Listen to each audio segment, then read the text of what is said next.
Hello everyone, I am here to help you today. I know you used this video to fall asleep. So before that, like the video and subscribe to the channel also. Where are you from and what time are you watching now? Get comfortable and relax. The moment I stepped off the elevator that night, a chill wrapped itself around my neck, clinging to my skin like a clammy hand. The overhead lights flickered once before going out, completely plunging the 18th floor into a silent darkness. I'd grown used to navigating this space with only a flashlight and the faint glow of exit signs in the distance, but it never felt right. Something about this particular floor still under construction had always felt incomplete. Not just in the physical sense of exposed pipes and half-demolished walls, but in the intangible sense that something else lurked there, unseen and waiting. Even before I saw the faint silhouette near the plastic-covered windows, I sensed I wasn't alone. I work as a janitor in a commercial building downtown. I'm generally the first person in and the last person out, tasked with cleaning and minor maintenance. Though the building has dozens of floors, only a few remain under renovation. My supervisor insists these upper levels might be prone to leaks. If the weather is bad, rain has been relentless lately, so my nightly routine includes trudging up here with a flashlight, scanning for any sign of water intrusion or structural damage. I've never liked this job, but I've never outright feared it either until I found myself trapped in this suffocating darkness, accompanied by a presence I couldn't name.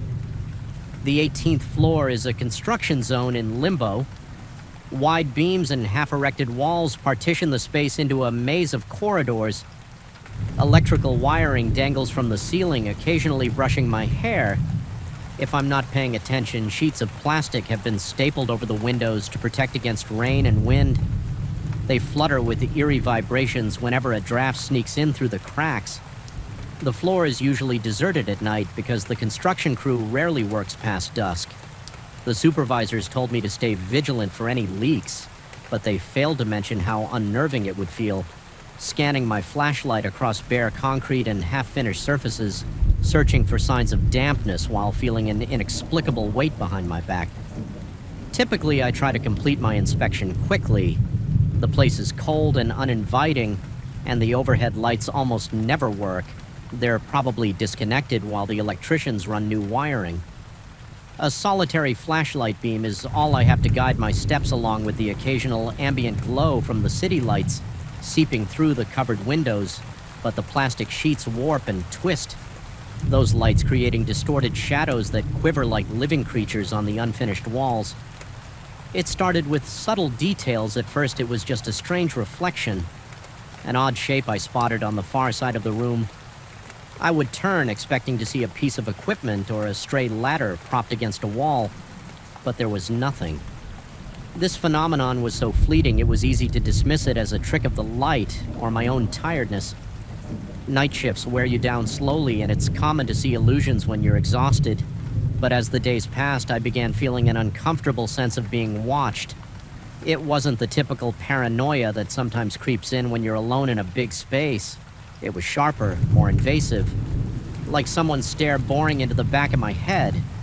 Each time I pivoted around flashlight rays, there was no one there yet. The feeling lingered just out of sight, making the hairs on my arms stand up and my stomach churn with an unsettling mix of dread and adrenaline. On one particularly wet night, I made my routine trip upstairs.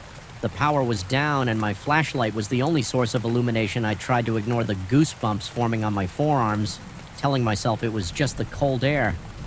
The plastic sheets over the windows were billowing erratically, creating a faint, repetitive rustling sound that set my teeth on edge. All at once, I noticed a silhouette.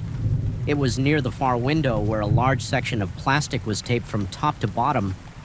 I remember stopping in my tracks so abruptly that I nearly dropped the flashlight.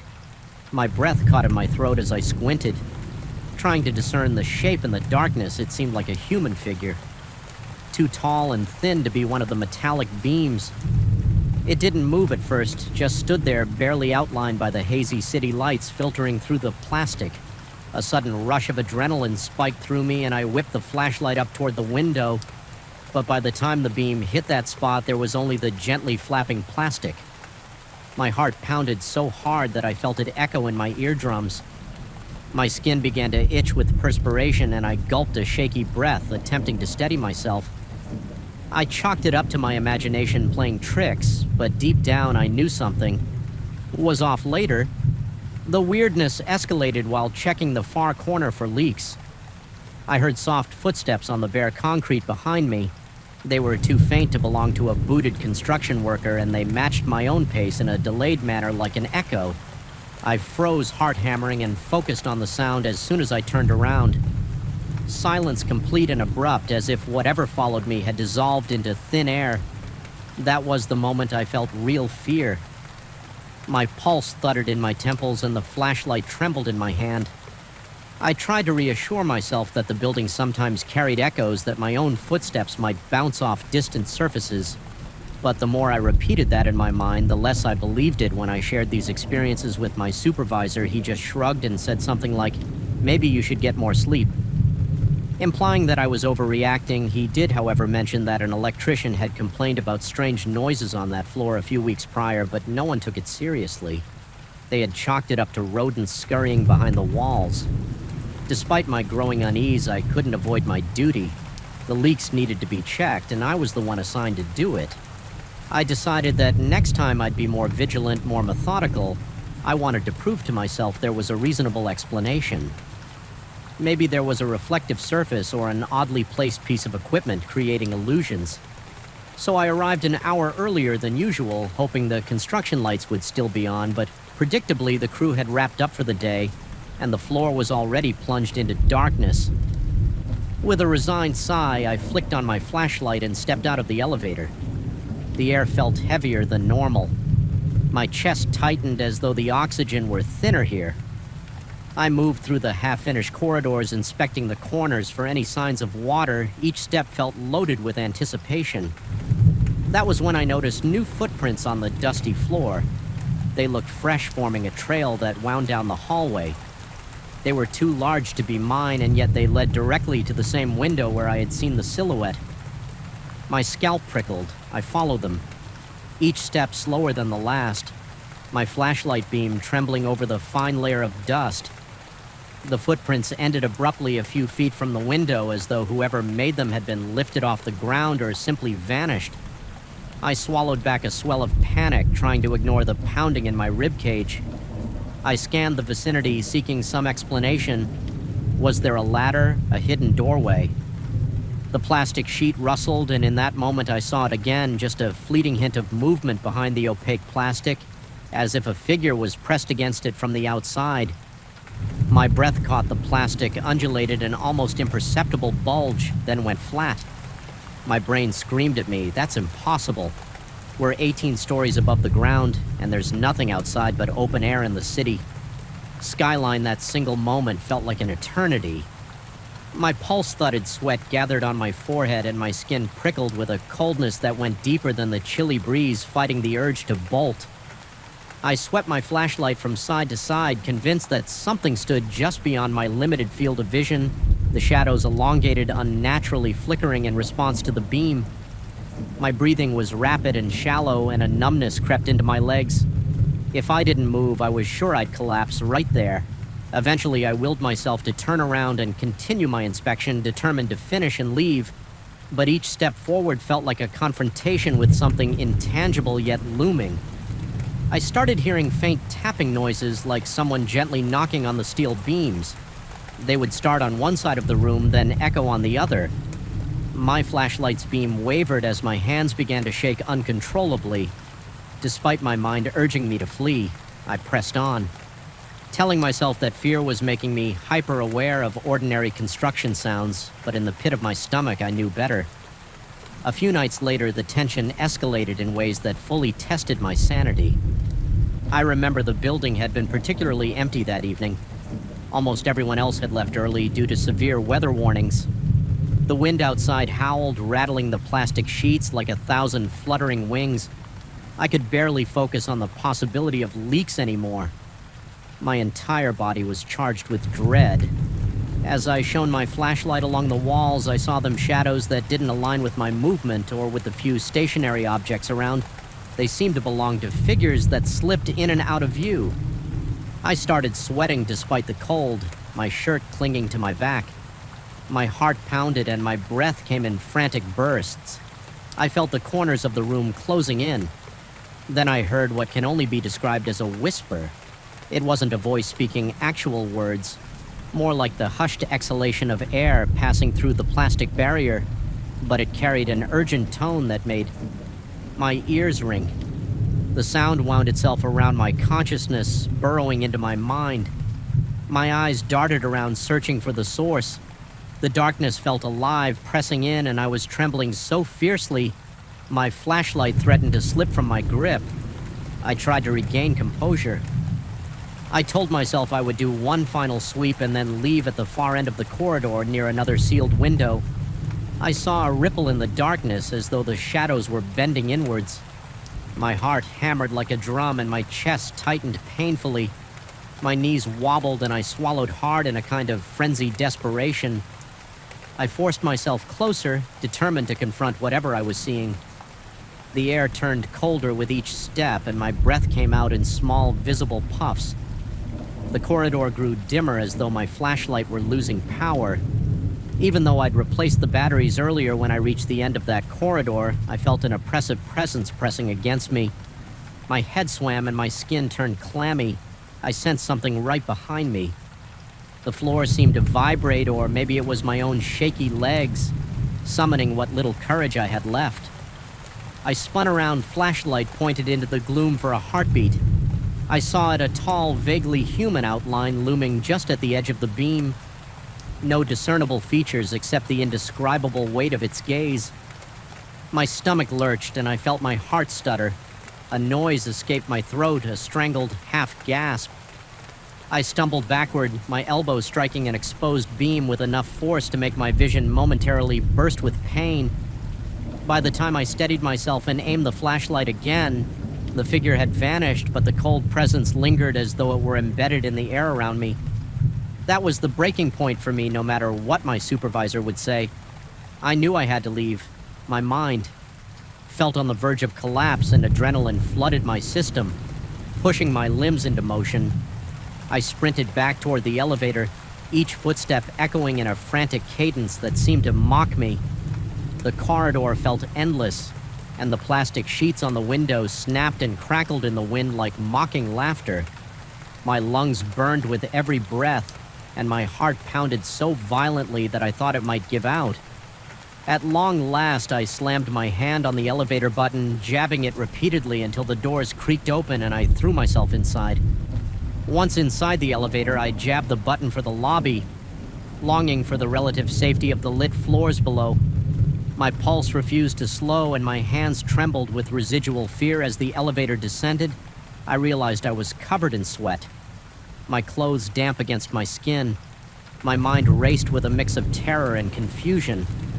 Replaying those last moments in the corridor, I asked myself if it was all in my head, if the silhouette and the echoes and the footprints were manifestations of my own stress. But I couldn't shake the conviction that there was something undeniably real haunting that space. By the time I reached the lobby, I was elated. I thought about telling the security guard everything, but my tongue felt thick and useless. Instead, I just stood there gulping in the brightly lit emptiness.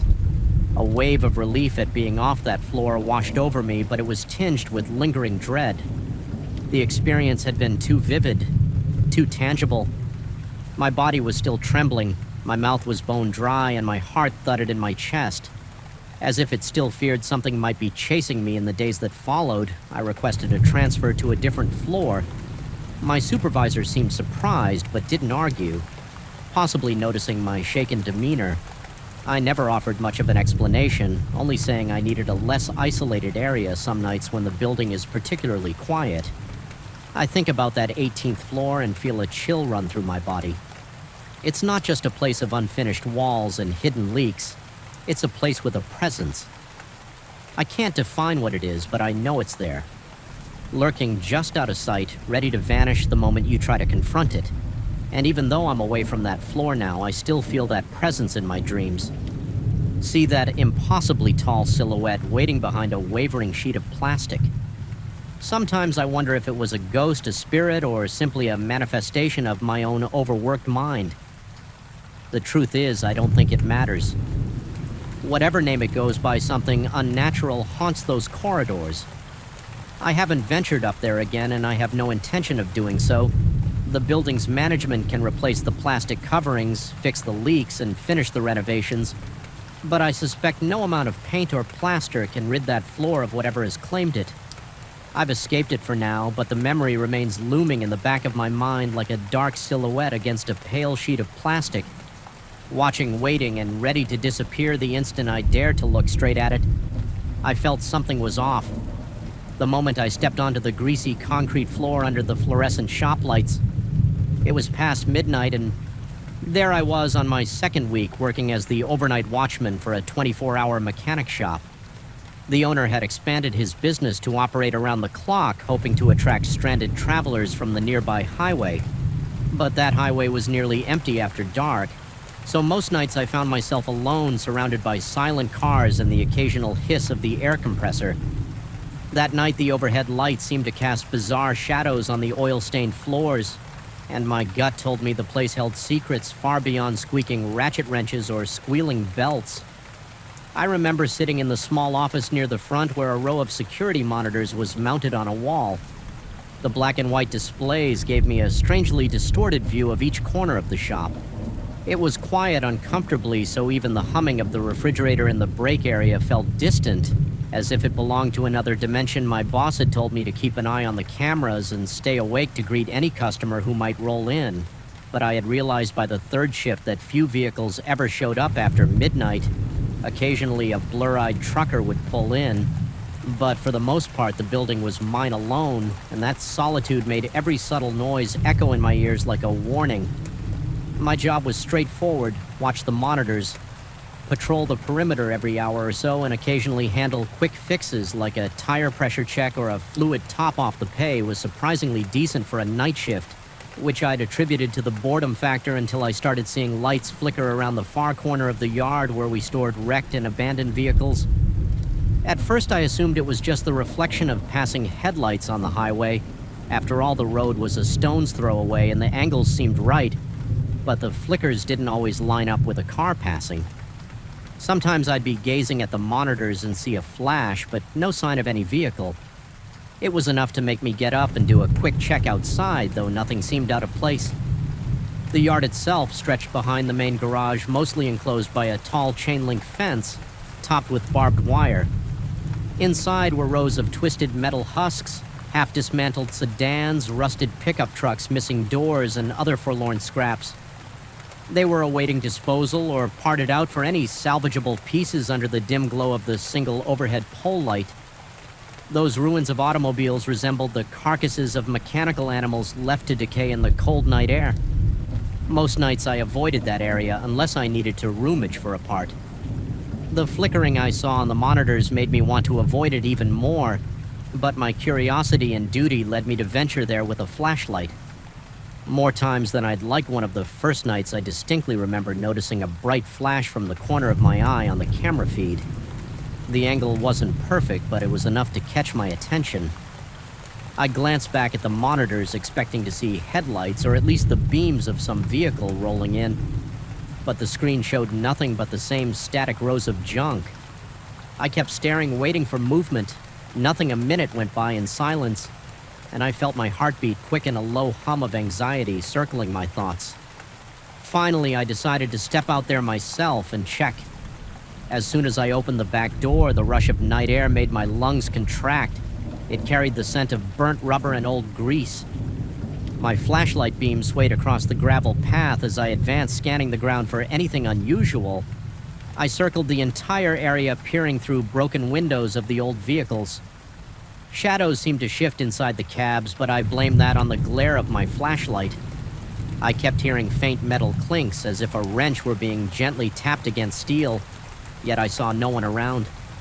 Eventually, I convinced myself it was probably just the wind nudging a loose scrap. That rational explanation felt hollow, but I used it as a crutch to keep my nerves from boiling over by the time I returned. Inside, my hands were slightly shaking from the tension. My palms were sweaty, and I realized I'd been holding my breath on and off the entire time I was out there. Over the next few nights, those flickers of light became more unpredictable. Sometimes they appeared early in my shift. Other times I wouldn't catch one until near dawn. There was no pattern, no single cause I could pin down. I started to grow paranoid. I checked the yard lights to make sure they weren't malfunctioning. But all of them were either turned off or operating normally. I tried to see if reflective surfaces in the scrap heap could be catching moonlight, but that didn't explain how bright these flashes were.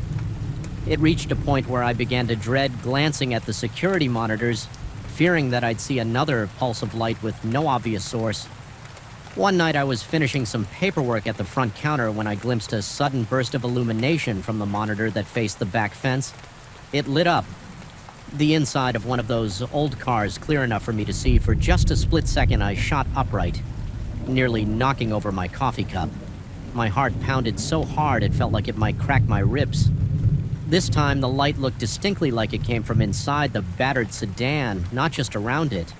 Every hair on my arm rose and the skin on the back of my neck prickled. I rushed over to the large bay door and wrestled it open. My adrenaline surging outside, everything was dark again.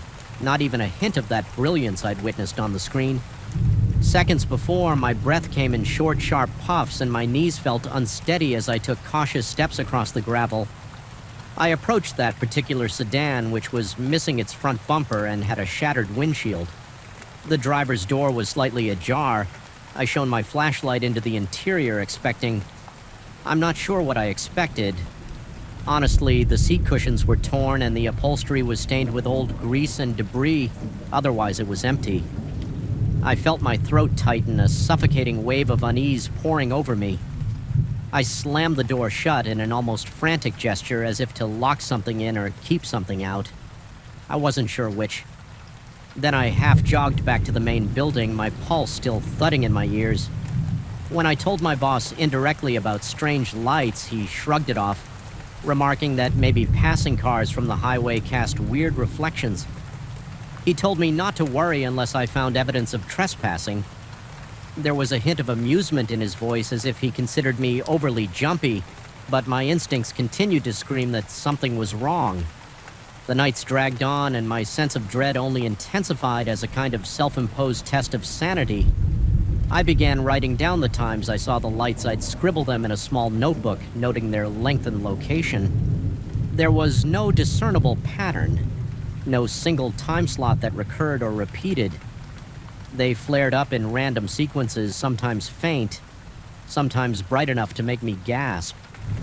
The shop's interior started to feel more oppressive, even though nothing physically changed. I'd sit there staring at the monitors, fighting the urge to constantly check over my shoulder. Those faint mechanical noises I heard outside also became more insistent. They would start as an erratic series of metallic taps.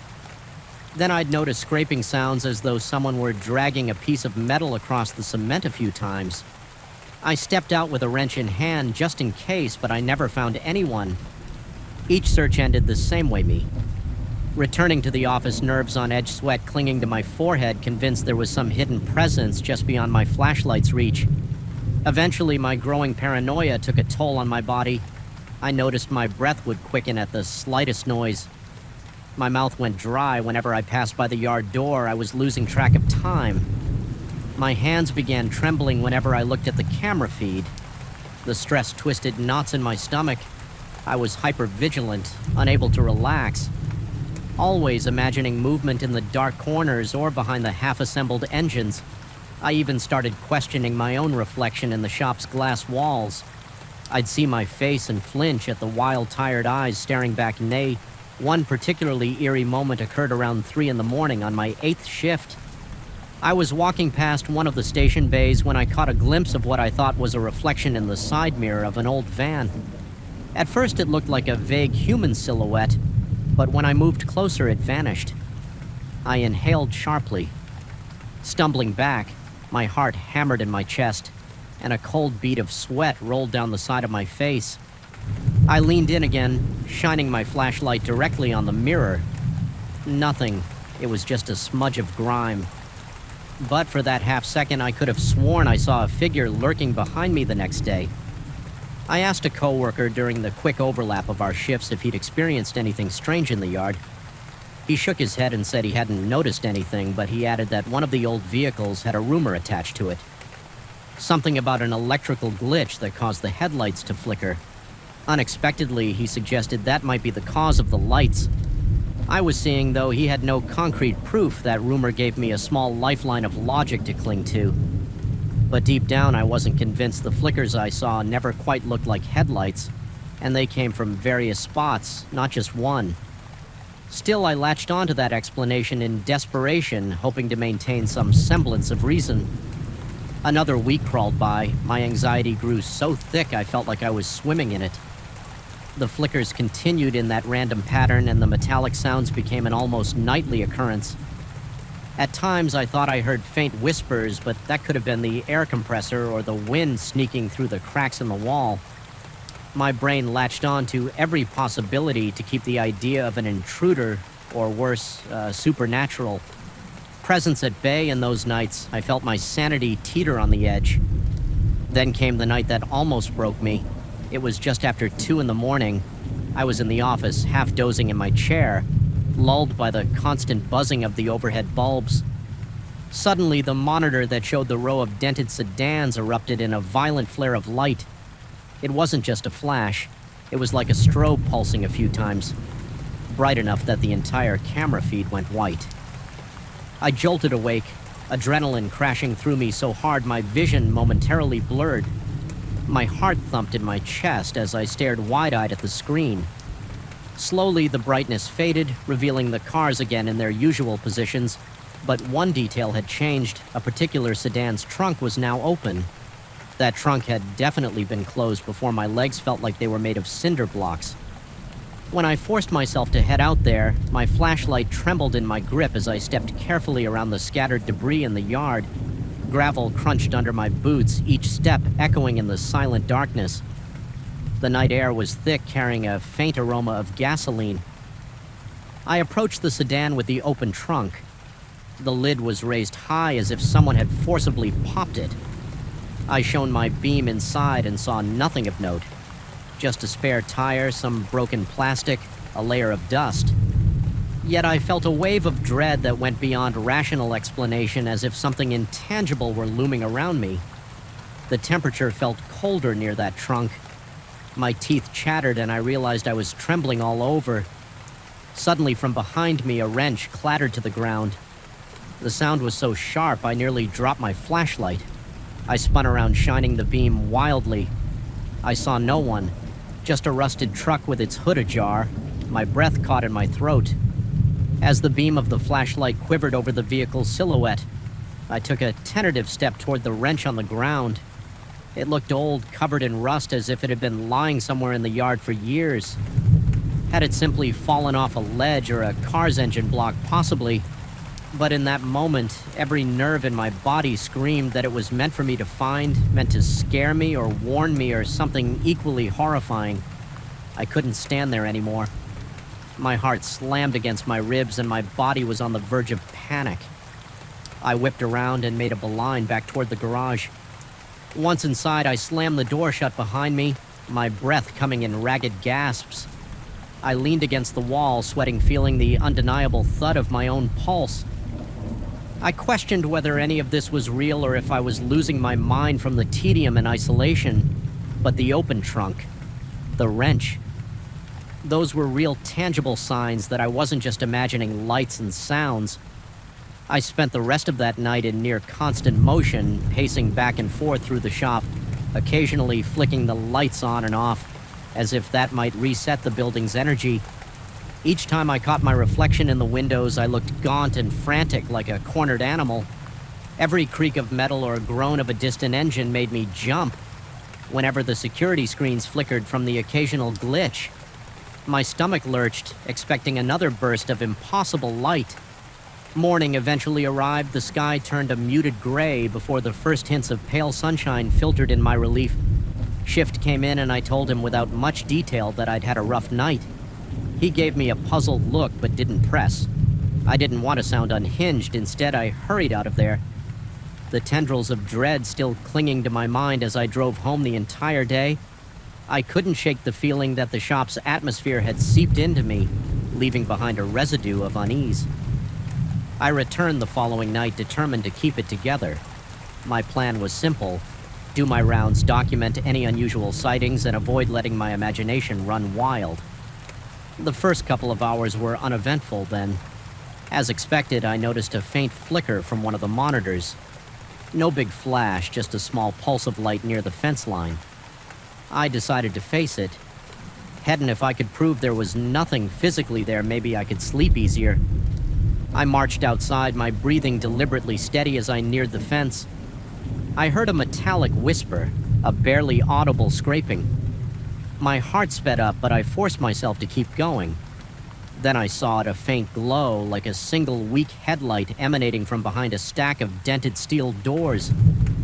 I edged closer, my flashlight bobbing over the ground.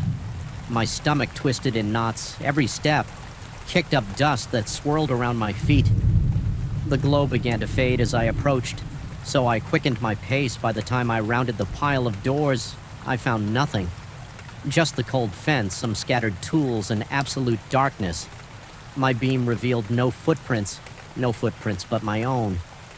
That was when I sensed movement behind me. I spun around, bracing for an intruder, but instead of a person, I saw something like a twisting silhouette of light slithering between two cars, vanishing. Around a corner, my heart hammered so violently I thought it would burst. I yelled out a shaky warning, though it was more a plea than a threat. Sweat streamed down my forehead and my mouth went desert dry. My instincts shouted to leave, to run, to never come back yet. In that surreal moment, I wanted to see it clearly. I can't explain why I managed a few steps toward the cars where I'd seen that luminous form.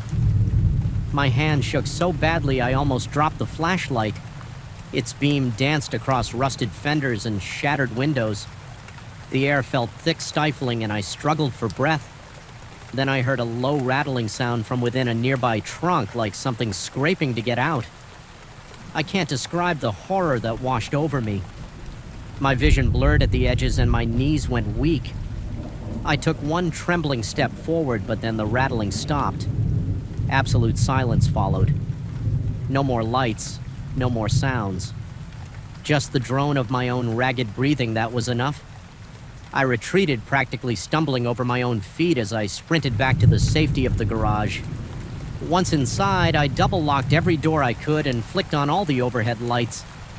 I sat there in the fluorescent glow, forcing air in and out of my lungs, waiting for the clock to crawl toward daylight. My mind swirled with questions. Was I losing my grip on reality? Was there something truly unnatural lurking in that junkyard? When the sky finally brightened, I clocked out without speaking to anyone. I realized I couldn't do this anymore. I wasn't willing to continue facing that oppressive darkness or the malevolent presence I felt, swirling among the rusted cars. Whether it was a haunting, a trick of the mind, or some bizarre electrical phenomenon, I didn't care. It had burrowed into my psyche and refused to let go. I didn't quit on the spot, but I gave my boss notice shortly after I told him in the vaguest terms that the night shift was too hard on me. He asked if I'd been spooked by strange noises. He half smiled as he said it, but I didn't offer any details. I just said I needed to move on and move on. I did grateful to leave that place behind. Yet I still find myself haunted by the memory of those flickers of light and the sense of being watched from the shadows. Sometimes at night I dream I'm back there hearing metallic taps echo in the distance, seeing that glow swell and pulse in the corner of my vision, never quite letting me rest. Even though I escape, the lingering dread continues. Every time I pass a mechanic shop or drive by a junkyard, my pulse races and my palms start to sweat, and I'll never forget that final image. The trunk rattling as if something inside was desperate to get out. I didn't stay to find out what it was or if it was even real. In any conventional sense, all I know is that it changed me. Something in that yard was more than just old steel and broken glass. It still feels alive in my nightmares, flickering like a silent warning that some doors and trunks are better left unopened.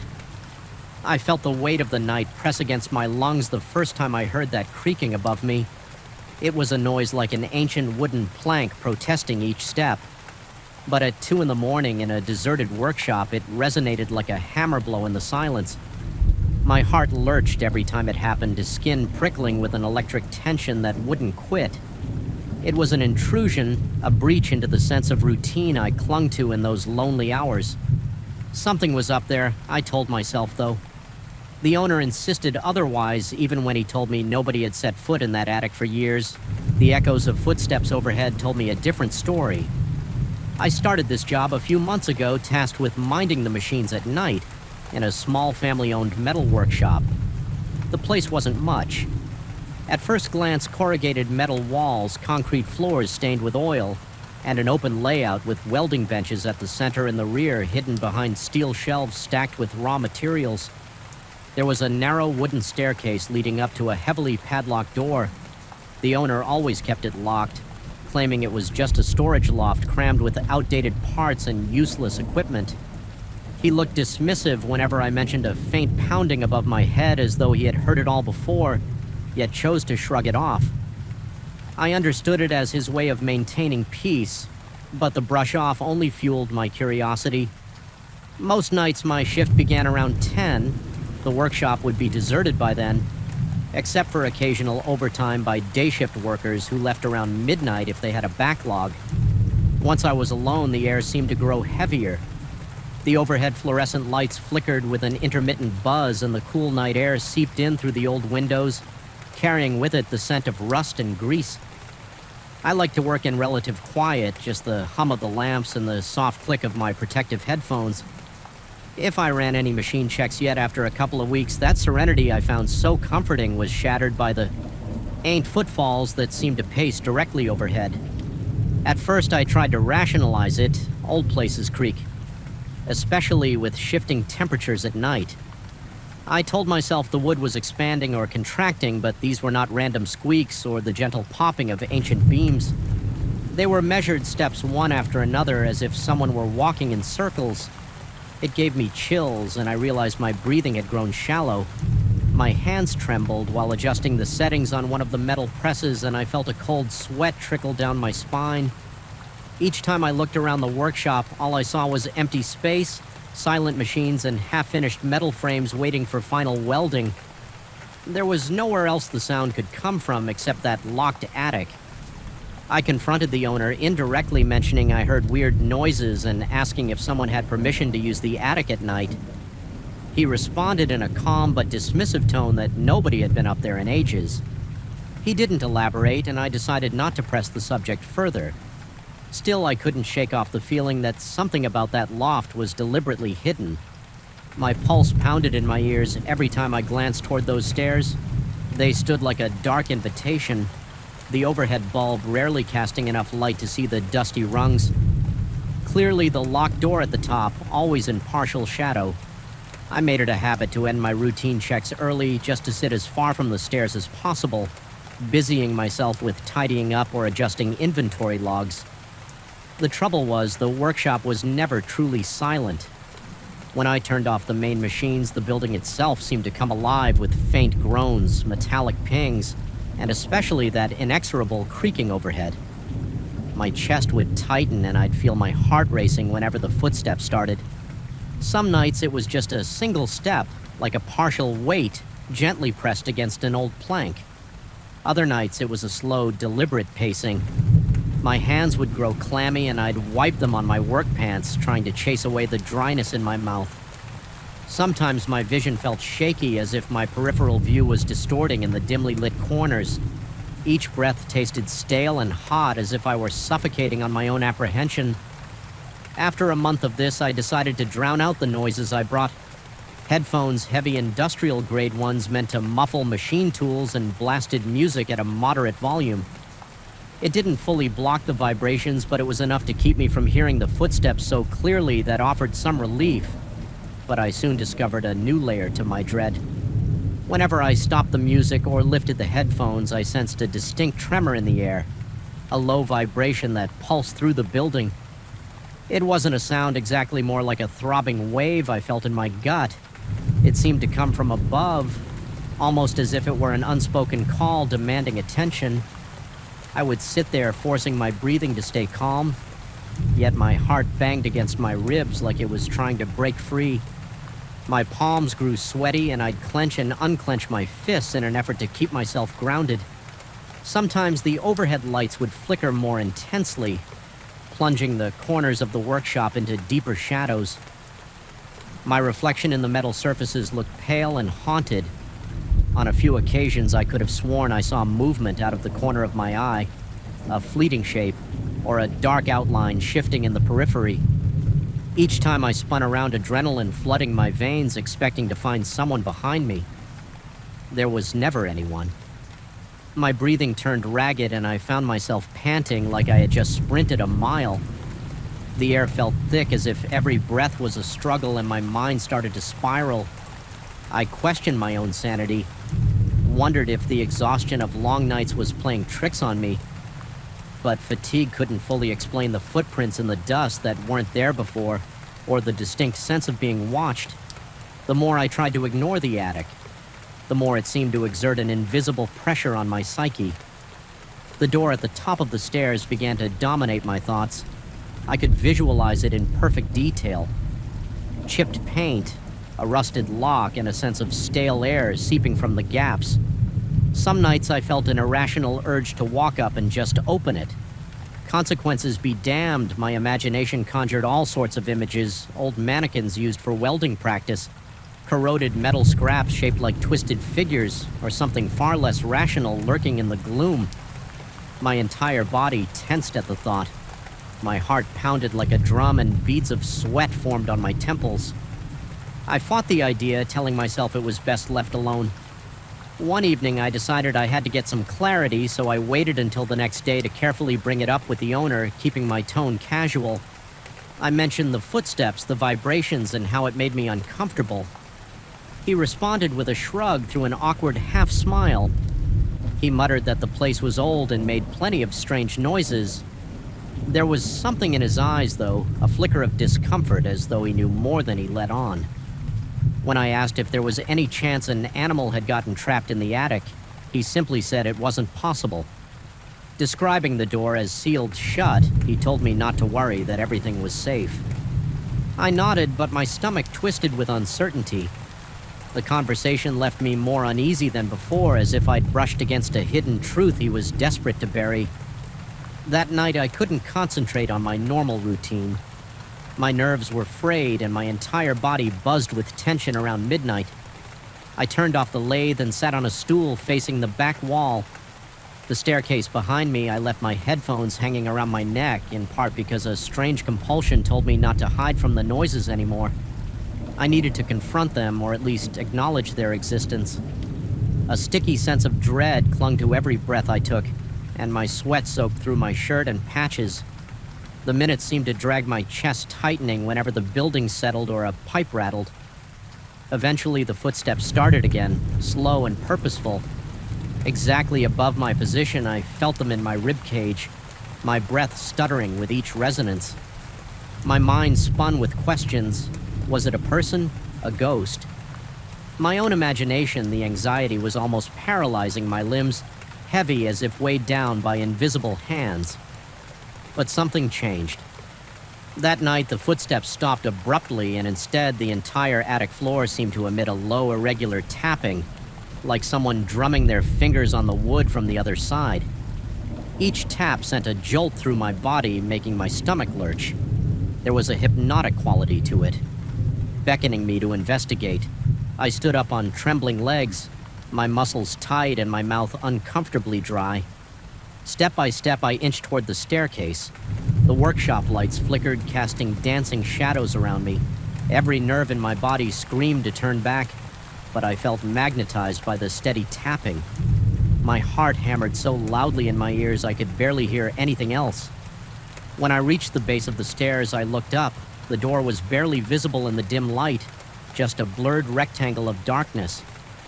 The tapping paused, as if sensing my presence, and an eerie hush fell over the workshop. My breathing echoed in the gloom. Each exhale shaky and uneven, I reached for the first step, the old wood creaking under my boot. My hands were damp, and I gripped the railing to steady myself. Halfway up, I smelled something stale, a stagnant air, almost metallic, that prickled the back of my throat. My vision blurred for a second, and I had to blink to clear the haze. It felt like the entire building held its breath along with me. My body tensed, anticipating something to lunge from behind that door. I listened, but there was only silence. No footsteps, no tapping. Just the suffocating weight of the night pressing against my senses. I realized with a start that the padlock was unlatched. It wasn't hanging open, but it definitely wasn't locked. My heart thudded again, and I contemplated the possibility that the owner had come here earlier. The fear and anticipation mingled into a swirling knot in my stomach.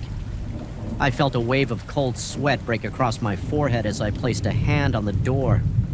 The wood felt chilled, and for a moment I imagined something pressing back from the inside. That single thought made me yank my hand away. My lungs burned as if I'd been holding my breath for too long.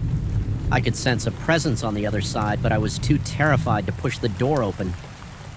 In that moment, the overhead lights flickered again, plunging the bottom of the stairs into near darkness. Instinctively, I recoiled, nearly stumbling down the steps. My heart pounded violently, and I felt faint. The rational part of me insisted I should leave it alone. Get out of there. Pretend I never found the padlock unlatched.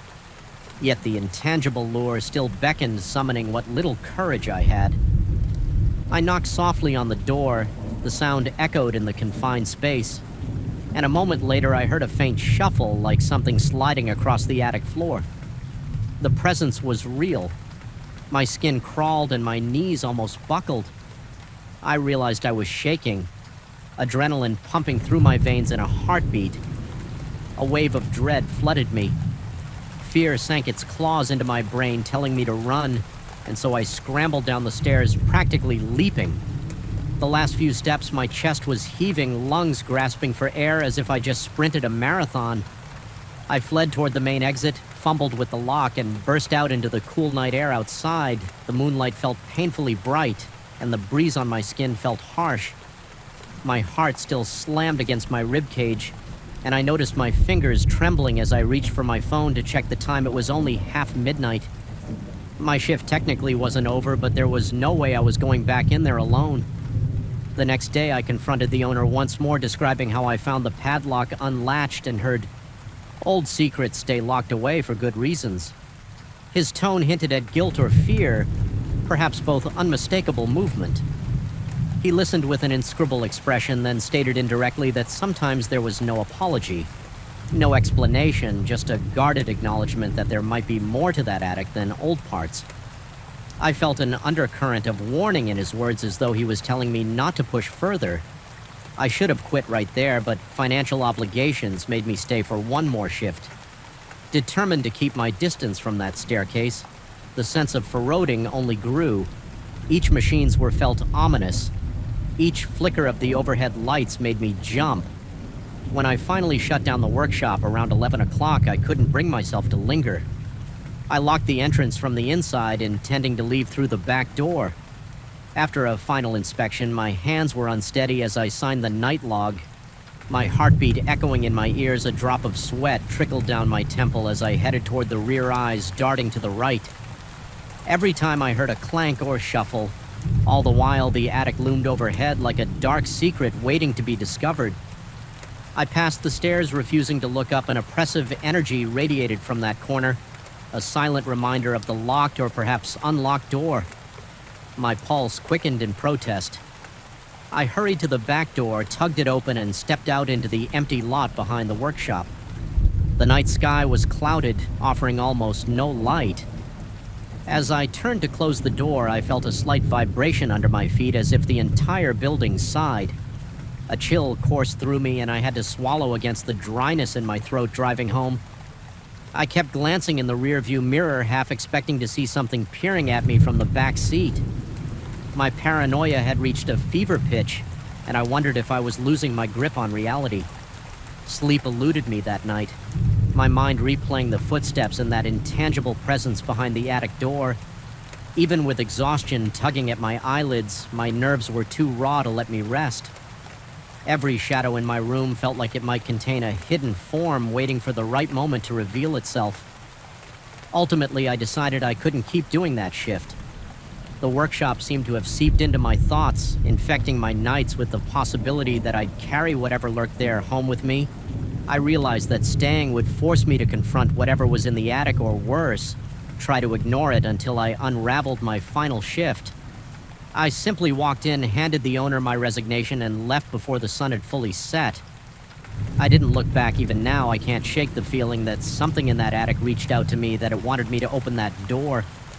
Sometimes in the quiet of early morning, I relive the sensation of those footsteps resounding over my head, or that slow, rhythmic tapping that seemed to taunt me. And in those moments, my heart pounds, sweat beads on my forehead, and I sense an unspoken question echoing in my mind. What would have happened if I had turned that knob? There's no comfort in that speculation, only a lingering dread that twists my stomach. I suspect the workshop remains the same. Locked doors, silent corners, and footsteps pacing in the dark, above whatever is in that attic. It's still there, patiently waiting for someone else to listen. It struck me the moment I entered that hallway like an icy hand pressing against the back of my neck, even before I saw the slightly lifted edge of the canvas covering that old portrait. I could feel something was off the air. Felt too dense, clinging to my face, and I sensed a faint buzz in my ears, as though the place itself was vibrating with anticipation. I remember telling myself it was just another shift at the cultural center, an ordinary night spent patrolling rooms that were all but abandoned once the guests were gone.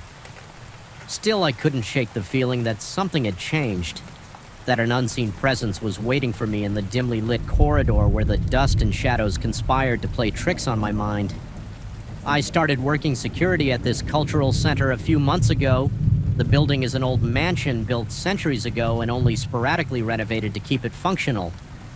There's a grand salon for public events, concerts, lectures, small exhibitions, and that room is lively enough when filled with people.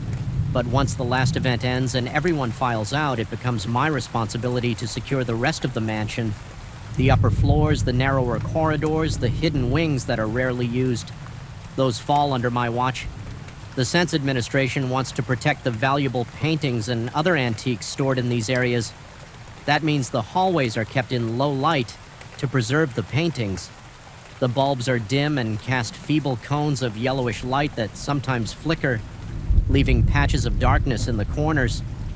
I've always been comfortable with silence, but there is something about silence in a place like this. Sudden wave of discomfort, a prickling behind my eyes that made me blink rapidly. An odd notion seized me. The painting wants to be seen. I dismissed the thought immediately. It was nonsense, I told myself. But no sooner had I quelled that notion than the corridor's overhead lights flickered, plunging me into near darkness in that split second of flickering illumination. I could have sworn I saw the cloth lift as if tugged by invisible fingers. I lunged forward, flashlight. Beaming, the light steadied, and I found the cloth in the exact same position, completely covering the painting. I approached it slowly, heart in my throat. Scanning the hallway, my hands were sweating so much that I almost dropped the flashlight with trembling fingers. I brushed over the cloth to confirm it was in fact undisturbed. It was perfectly smooth. No corner folded yet. My instincts insisted something had moved. The surge of adrenaline in my veins left me shaky and alert. For the rest of the night, I barely closed my eyes. Once my shift was over, haunted by the memory of that flicker and the intangible presence I felt in the gloom. Over the following days, the activity ramped up. Doors I knew I had locked were found slightly ajar. Light switches I'd flicked off turned themselves on my radio used to communicate with the staff emitted a crackling static. Whenever I passed near that corridor once while walking through the main salon after an exhibition, I heard a soft scraping noise coming from the balcony overhead. Each step I took brought me closer to a feeling of dread, as if I were inching towards something that wanted me to fail, to give up and flee. The portrait incident became almost nightly. Sometimes the cloth would be lifted just an inch or two. Other times I'd find it pulled halfway up, revealing the figure's stern face. The painting depicted a person clad in dark clothing from a bygone-era posture, stiff eyes painted with meticulous detail. Those eyes always seemed to bore into me, even though each time I forced myself to look, I saw the same flat expression. Yet there was a moment fleeting but horrifying where I swore the eyes shifted a minuscule change like the slightest tilt of a pupil, as if focusing on me with faint recognition. I started experiencing physical symptoms of stress. My heart pounded incessantly, often at random moments. My breathing grew shallow the instant I turned a corner. Sweat broke out on my forehead. For no reason other than remembering that corner of the mansion, my appetite dwindled, replaced by a knot of anxiety in my stomach. Each night I'd arrive from my shift bracing for another sign, another manifestation of whatever was toying with me. My rational mind told me it was a series of coincidences, a problem with the old building's wiring, a caretaker or staff member forgetting to properly cover the painting. But the mounting series of strange occurrences eroded that logic. I felt watched at every turn. Once near the end of my patrol, I was finishing up in the storeroom when I caught a glimpse of movement near the door. Just a quick flicker at the edge of my vision, I whipped around and saw nothing. Just a dark corridor stretching away, but I felt a chill gather along my arms and spine, making every hair stand on end. I marched back to the corridor with the painting nearly sprinting, prepared for the cloth to be disturbed, and it was more than disturbed. The covering had been flung aside, completely revealing the painting in all its grim detail. My breath hitched, a cold sweat slicked my palms, and it felt like my heart was shaking. My entire ribcage, for some reason, it was the figure's left hand that drew my attention. This time painted in a tense, almost claw-like position as though gripping an unseen object. It looked so close to reality that I half expected it to reach out and grab me. I can't pinpoint the exact moment when I started questioning my sanity. Maybe it was that night. Maybe it was the next when I heard what sounded like a low, murmured voice in the corridor that seemed to whisper words I couldn't quite decipher. The hush was reminiscent of someone gently blowing into the ear of a person sleeping. I would turn quickly, shining my flashlight, but there would be no one there. Only that looming painting with its figure half hidden in shadow. I began suspecting that the building itself might be influencing me, playing on my fears each night. The mansion's corridors seemed longer, the corners darker, and the paintings heavier with some intangible weight. When I walked, it felt like the walls themselves were closing in, pushing me toward that cursed portrait. My dreams became plagued with images of shifting eyes, flaking paint, and a soft breath that caressed the back of my neck. During the day, I would tell myself it was only exhaustion that I needed rest, but at night, each time I set foot in that corridor, my senses lit up with raw fear. The crescendo came about a week ago. I was making my final round, determined to lock up and depart quickly. My heart was already racing from the moment I entered the mansion. I navigated through the main salon, up the old staircase, and into the shadowy corridor where the portrait waited. This time I felt the presence before I even saw the painting. The air was dense, almost suffocating. The overhead lights flickered again, providing only sporadic illumination. My skin prickled with electricity, and a wave of nausea rolled through my stomach. When I reached the painting, the cloth was gone. Not folded, not tossed aside, completely gone. My chest tightened and cold sweat trickled down my temples. I stood there, flashlight shaking in my grip, trying to steady my breath. The painting's figure seemed more vivid than ever under the feeble light. The face bore a severe expression. Lips pressed thin, the eyes were so skillfully painted that they seemed to shimmer with cunning. I felt pinned under that gaze, unable to look away at that moment. Every light in the corridor died, plunging me into total darkness. I froze, heart pounding. My flashlight flickered and threatened to go out in the suffocating blackness. I heard it distinctly, a breathy whisper inches from my ear, as if the figure in the painting stood beside me. It was a single exhalation, long and drawn out. My throat tightened so much I could barely swallow, fighting panic. I flicked my flashlight back on its narrow beam. Trembling over the painting, the lights overhead stuttered back to life, revealing that the cloth was now crumpled on the floor, something that hadn't been there just a second before I felt a surge of raw terror.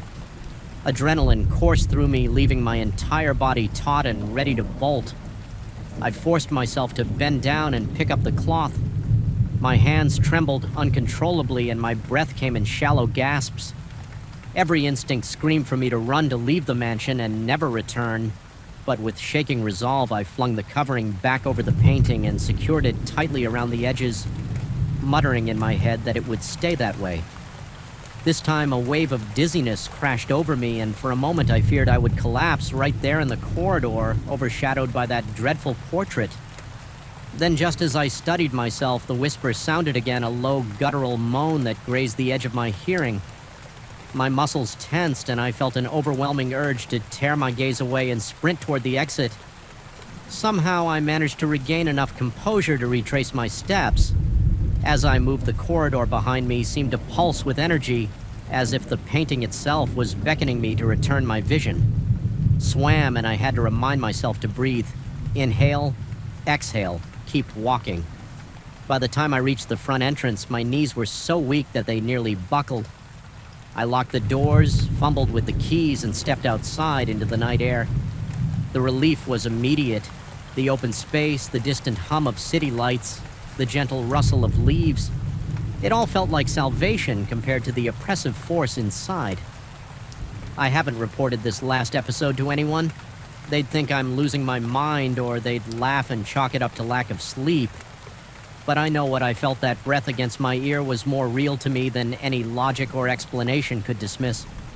It convinced me that something in that mansion, something bound to that portrait, is aware, and it is not friendly.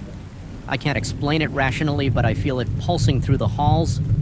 Every time I step inside, I still work here. I still patrol the corridors and check on the paintings.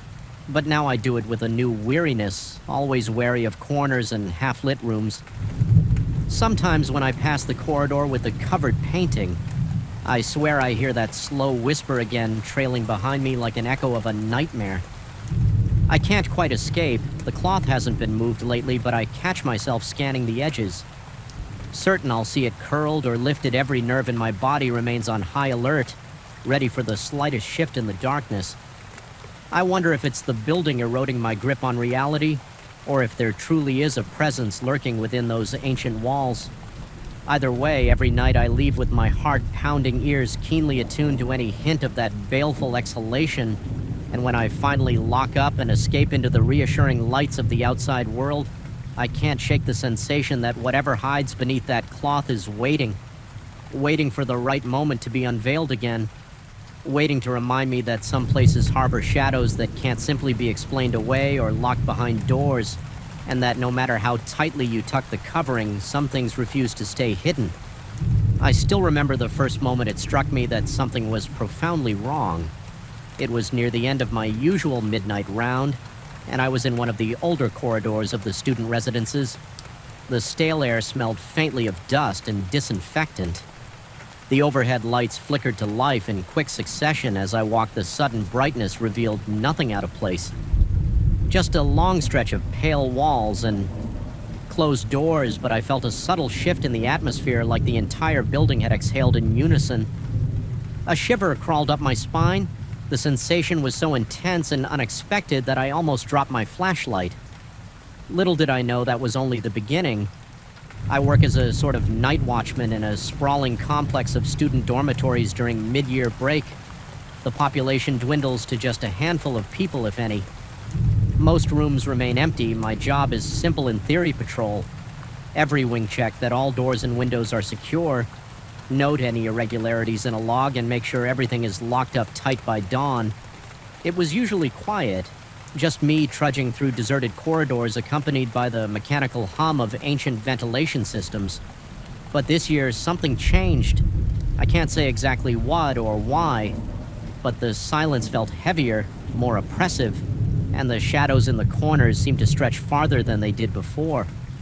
At first, the stranges took the form of minor anomalies, a sense that the automatic lights were turning on in corridors long after I'd left them. Even though they should have remained dark unless triggered by motion, I would check my notes and see that I had been nowhere near those hallways for hours.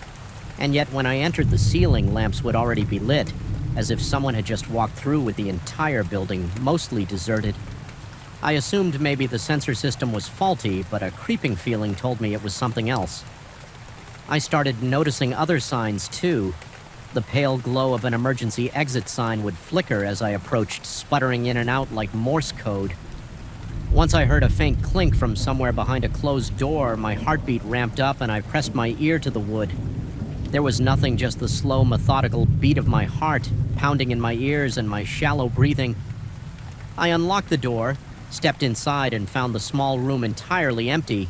Just 4 bare walls, no furniture, no occupant, not even a stray box. The silence was suffocating, my palms felt clammy, and an unmistakable tension clenched at the muscles in my shoulders. I never considered myself a jumpy person, but every nerve in my body was on alert. After a week of these tiny disturbances, I began feeling jumpy all the time. It started to affect my sleep by the time I arrived for work. Each evening I was already exhausted, and every squeak of a hinge made me jolt upright one night. As I was making my usual circuit, I glanced at my watch to mark the hour. Then in the hush of a deserted hallway, a corridor light switched on by itself. It was about 20 doors ahead, near a section I hadn't patrolled yet. The sensor was far enough away that it shouldn't have caught my movement. My pulse quickened and I crept forward, half expecting to see a student who had returned early or some trespasser wandering around. But there was nobody. My throat went dry. I took a deep breath and reminded myself that these weird occurrences could be explained an electrical malfunction, a drafting issue that made doors clatter. Maybe even an animal that had somehow found its way into the building. But my rationalizations brought no comfort. A part of me sensed I wasn't alone in these corridors. It was as if I could feel another presence trailing me, a set of invisible eyes, boring into the back of my neck whenever I turned to walk away.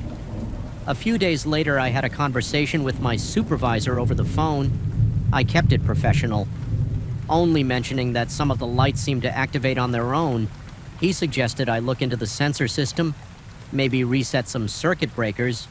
I took note of his advice and decided to handle it on the following shift. Although he said he hadn't noticed anything strange on the monitors, I could tell from his tone that he thought I might be overreacting. That irritated me slightly, but I brushed it off, telling myself that maybe he was right, and there was a logical explanation. The next evening, I set out with a plan to test the lights myself. I went to one corridor known to have sensors that triggered suspiciously. Often my flashlight beam crossed the threshold, revealing a row of closed identical doors. The floor was scuffed, and the walls had a few patches of chipped paint. Everything looked so ordinary, but I couldn't shake the sense of being unwelcome. My mouth felt suddenly parched, and my pulse drummed in my ears. I forced myself to proceed calmly. I wanted to stay and watch if the lights came on randomly, so I turned them off manually at the main switch and stood quietly in near darkness. For a moment, I was enveloped in a thick silence, broken only by the faint buzz of the emergency lights. Sweat began to beat on my forehead. I could feel the damp warmth trickling down the sides of my face. My ears were pricked, searching for any subtle noise. Then out of nowhere, I heard what sounded like a distant sigh. It was brief and soft, but it cut through the silence like a blade. I spun around, shining my flashlight into each corner, checking every closed door. Nothing. I muttered to myself that it was just the old pipes or some freak gust of air. Yet I couldn't get that noise out of my mind before I could decide on my next move. The lights blinked back on, startling me enough that my flashlight slipped from my hand and clattered to the floor. My heart hammered like it was about to leap out of my chest. The overhead glare felt oppressive, mercilessly illuminating the empty hallway in the sudden brightness. I saw no one, no movement, no sign of an intruder. My mind cycled between relief and terror. Relief that there was no immediate threat, and terror because something had triggered those lights. At that moment, I knew I was dealing with something beyond circuit malfunctions as the days wore on. I grew more desperate for an explanation. I tried meticulously locking certain doors, only to find them ajar. By the time I returned, I heard more sighs, sometimes from behind me as I walked, sometimes seeming to come from just around the next corner. My reactions became visceral. My legs would tense up, ready to run. My mouth went dry, and a tightness seized my lungs, making it hard to breathe. I caught glimpses of shadows that didn't correspond to any object or person. They flickered at the edges of my vision, dissolving the moment I looked directly at them. One night I decided to bring a handheld camera. Even though it wasn't part of my standard equipment, I figured I could document whatever was happening. I'd review the footage afterward to see if maybe my mind was playing tricks on me. The campus budget lighting cast long wavering shadows down the narrow corridors, giving everything a distorted look through the camera lens. My throat tightened each time I heard even a faint sound. I remember focusing on an empty door frame that used to belong to a student lounge. It was a large open room with a big window that looked out onto the courtyard. Perfectly normal by day, but terrifying by night. When nothing but silhouettes filled the glass, I scanned the camera across the room's interior. It was vacant, lacking any furniture because most of it had been moved out during renovation. My hand shook slightly from the tension. At one point I thought I caught a shape gliding across the far side of the room, but when I pressed my eye to the viewfinder, all I saw were the outlines of the walls. When I played the footage back later, the camera showed only a blur in the corner. It might have been dust in the lens flare, or perhaps an artifact of the poor lighting. I wasn't sure which possibility frightened me more, that there was something lurking out of sight, or that my imagination had escalated to the point I was conjuring phantoms from nothing. By the third week, my nerves were frayed to the point where the slightest noise made my entire body tense. My nights became an exhausting routine of dread. Walking the corridors with a pounding heart, opening doors to confirm emptiness. Hearing faint sigh that seemed to move from one hallway to the next. I felt like a hunted animal in a labyrinth, uncertain of what might be stalking me. I slept fitfully during the day, besieged by nightmares of faceless figures waiting behind each locked door. At one point, I reached out to a coworker by phone. I explained in a shaky voice that the building felt wrong, that I was hearing things and that the lights were turning on randomly, as if guided by an unseen hand. He suggested I file a report and request an official inspection. I hung up half convinced that I was going mad, but also clinging to a last vestige of hope that a formal check would reveal a straightforward glitch in the system. When the maintenance team arrived in the daytime, they found no evidence of electrical problems. They walked the halls, tested the sensors, flipped the switches, and concluded everything worked fine. Part of me felt relieved that I wasn't singled out for some hidden wiring defect. Another part of me sank deeper into unease, because if the building was functioning normally, then what on earth was I experiencing that night? I forced myself to stay alert and logical. The shift went quietly at first until near dawn. I was about to finish my route when I noticed that a set of lights was on in the far corner of the basement corridor, a place I hadn't ventured for hours. My muscles tensed and I gripped my flashlight so tightly that my knuckles ached. I walked slowly, each footstep echoing ominously off the concrete walls. The air down there felt colder and my breath came in short, ragged bursts. With every step, my heartbeat quickened and a prickling sensation spread across my scalp as I approached the corridor. Lights buzzed overhead. The hush was broken by a faint sound like a long, drawn-out breath, coming from behind one of the storage room doors. My skin broke out in goosebumps. My mind screamed for me to turn and run, but I couldn't ignore what I heard. I reached for the doorknob, heart pounding so loudly it almost drowned out everything else. The metal was cold and unyielding. In my hand, I steeled myself and opened the door. Inside, the room was barren. No shelves, no chairs, no signs of anyone having entered it. Smelled musty, as though the air had been locked in for decades. My flashlight traced each corner, each inch of the floor. Empty. Then behind me came another breathy exhale so close to my ear that the hair on my neck stood on end. I spun around wildly, but there was no one there in that moment. A dizzying swirl of panic overcame me. Every muscle in my body tensed. My vision blurred slightly at the edges, and a wave of cold sweat washed over me. My breathing was so ragged it felt like I couldn't get enough air into my lungs.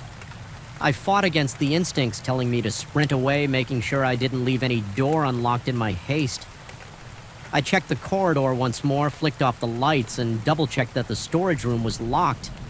I don't even remember how I managed to climb the stairs back to the main floor. Each step I took was weighed down by dread and an unshakable sense of being followed. It was nearly dawn when I reached the main entrance. The first pale light of morning crept through the glass doors. and for the first time in hours I felt a slight shift in the atmosphere, a hint of normally trying to reclaim the space. The building, however, still felt alive with tension. Every corridor behind me seemed to sigh in unison, as if disappointed I was leaving. I ended my shift and drove home in a fog of conflicting emotions. Exhaustion weighed on me like an anchor, and my thoughts circled endlessly around the events of the night. I couldn't deny the evidence of my own senses, yet I wondered if fatigue had muddled my perception. That morning I sat in my car for a full 10 minutes before stepping into my apartment. I felt uneasy even in daylight, as if an invisible presence had followed me home. But nothing happened. No lights flickered, no strange noises. Just the ticking of my kitchen clock and the distant sounds of the city going about its routine. By the time I returned to work the next evening, I was determined to confront whatever was happening. I had considered quitting, but an odd sense of resolution pushed me forward this time. As I walked the corridors, I called out not in a frantic or overtly terrified way, but firm enough to break the silence. I asked if anyone was there, if anyone needed help. The emptiness swallowed my voice, and the overhead lights remained off my steps. Echoed hollowly, I sensed movement behind me like a rush of air brushing past my ear. My heartbeat thundered. My skin tingled with an icy burn, but I stood my ground. My mouth was dry as I forced myself to speak again. My voice trembling, there was no direct reply, only the oppressive silence of vacant rooms and shuttered windows. The corridor lights stayed dark. Slowly I realized that for once no lights had sprung to life without warning. No door had creaked open. It was as if my calling out had imposed an uneasy truce. I finished my rounds without any more incidents. The tension didn't vanish, but it felt subdued, as though some invisible occupant had receded when the sun rose. I walked out of that complex with a surreal sense of having reached a standoff with something I could neither see nor truly understand. I wouldn't say I felt safe.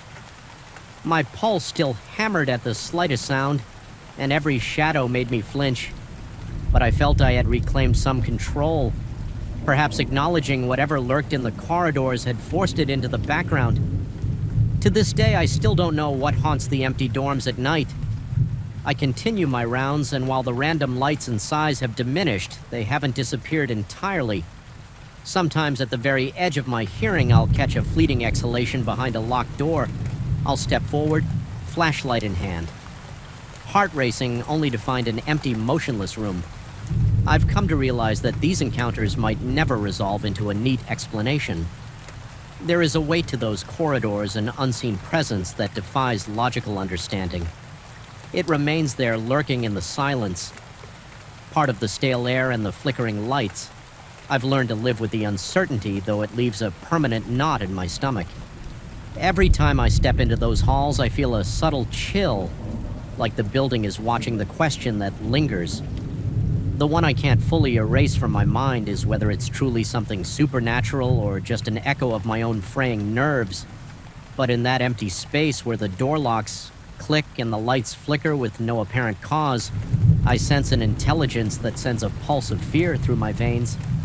It leaves me hyper-aware, always glancing over my shoulder, and even in the calm of a new morning, that lingering discomfort follows me, reminding me that some doors once open can never be completely shut. I first set foot in the hospital's sub on a stormy Tuesday night, an evening where the flickering hallway lights seemed to hum with dread rather than electricity. The air was unbearably... made me jump. I sensed I wasn't alone yet. No one was in sight. And then came the moment that nearly made my heart stop from behind the sealed door. I heard the faint click of a switch being flipped. The corridor light above the door flared to life as though something inside that forbidden room had activated it. The logical side of my mind screamed that this was impossible. The door was locked with a rusted chain, the padlock thick and secure. I had examined it before, even tugged at it to see if there was any give. It never budged. My first instinct was to turn around and leave, pretend I'd heard nothing. Write it off as a trick of faulty wiring, but curiosity in a still as though it carried the echoes of forgotten footsteps that never found their way out. Even then, I sensed something was wrong, as if the cement walls themselves were whispering secrets. They wished I wouldn't overhear. It was a suffocating feeling, heavy and inescapable, and I tried to brush it off as exhaustion from a long day, but the unease in my chest never quite faded. It settled there, pulsing like a second heartbeat, warning me that something lurked in the shadows far beyond my understanding. I work as an electrical maintenance technician in a small countryside hospital, the kind of place where most of the rooms go quiet after dusk. The staff is minimal, especially at night. Once visiting hours end, entire wings can feel deserted, abandoned to the quiet hum of fluorescent lights. My responsibilities cover everything from resetting circuit breakers to fixing short circuits and aging equipment. Because the hospital is old, I need to be thorough, checking every hallway, every corner. That is how I discovered the sub and the corridor no one ever talked about on paper. It didn't exist. No official blueprint showed any extra space below the primary basement floor, but there it was, a short flight of worn concrete steps leading to a hallway lined with rusted pipes, silent as a tomb. My first impression of that corridor was more than unsettling.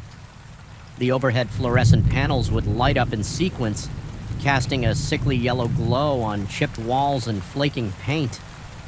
There were times when I would notice them powering on by themselves from a distance, responding to motion sensors that shouldn't have triggered unless someone was walking beneath them, yet no one else was there. At least no one I could see.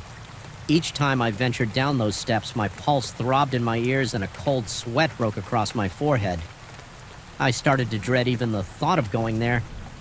But my job demanded that I do my rounds during my inspections. I gradually noticed a room at the far end of the corridor, its door sealed with a thick padlock and a chain that looked older than the building itself. There was a small metal plaque near the door handle, scratched and tarnished, but still partially legible. It bore the hospital's name and an unreadable date that might have indicated when the space was last in use. Yet officially, no record of this room existed. No one spoke of it, and if I ever mentioned it casually to a sea orker, the response was always blank confusion. Some said they knew nothing about a sealed room. Others guessed it had been closed off for administrative reasons years ago, but nobody could give me a straight answer. As weeks passed, I found myself returning there more often. My job rarely required me to be in the sub, but each time I passed by, I felt compelled to check the corridor's flickering lights.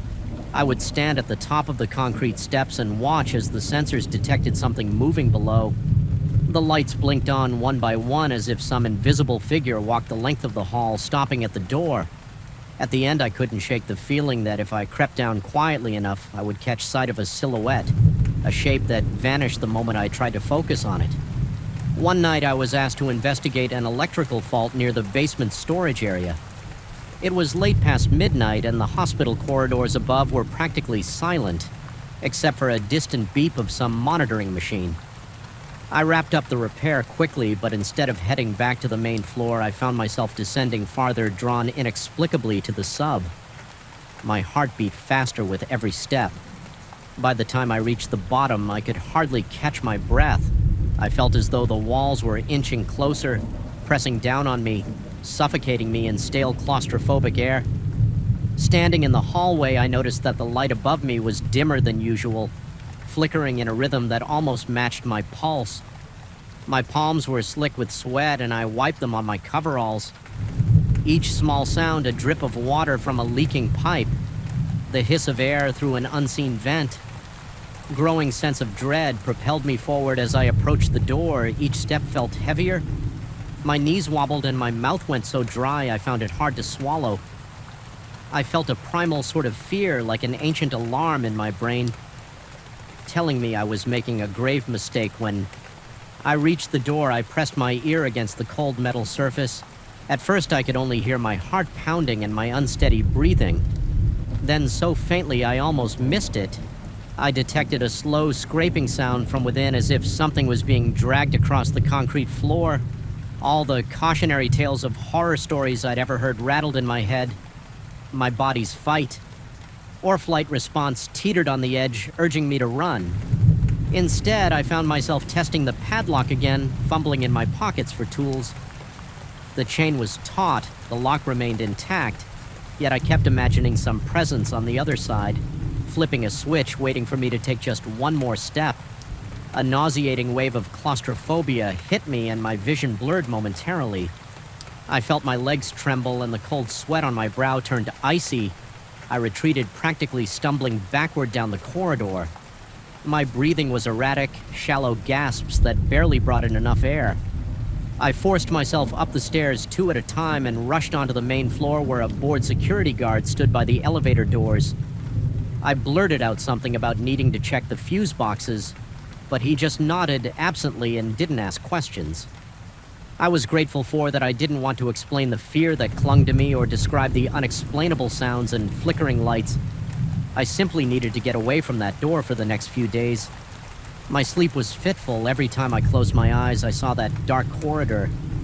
I replayed the sounds in my head, convinced that something about that room was not only abnormal but deeply, profoundly wrong.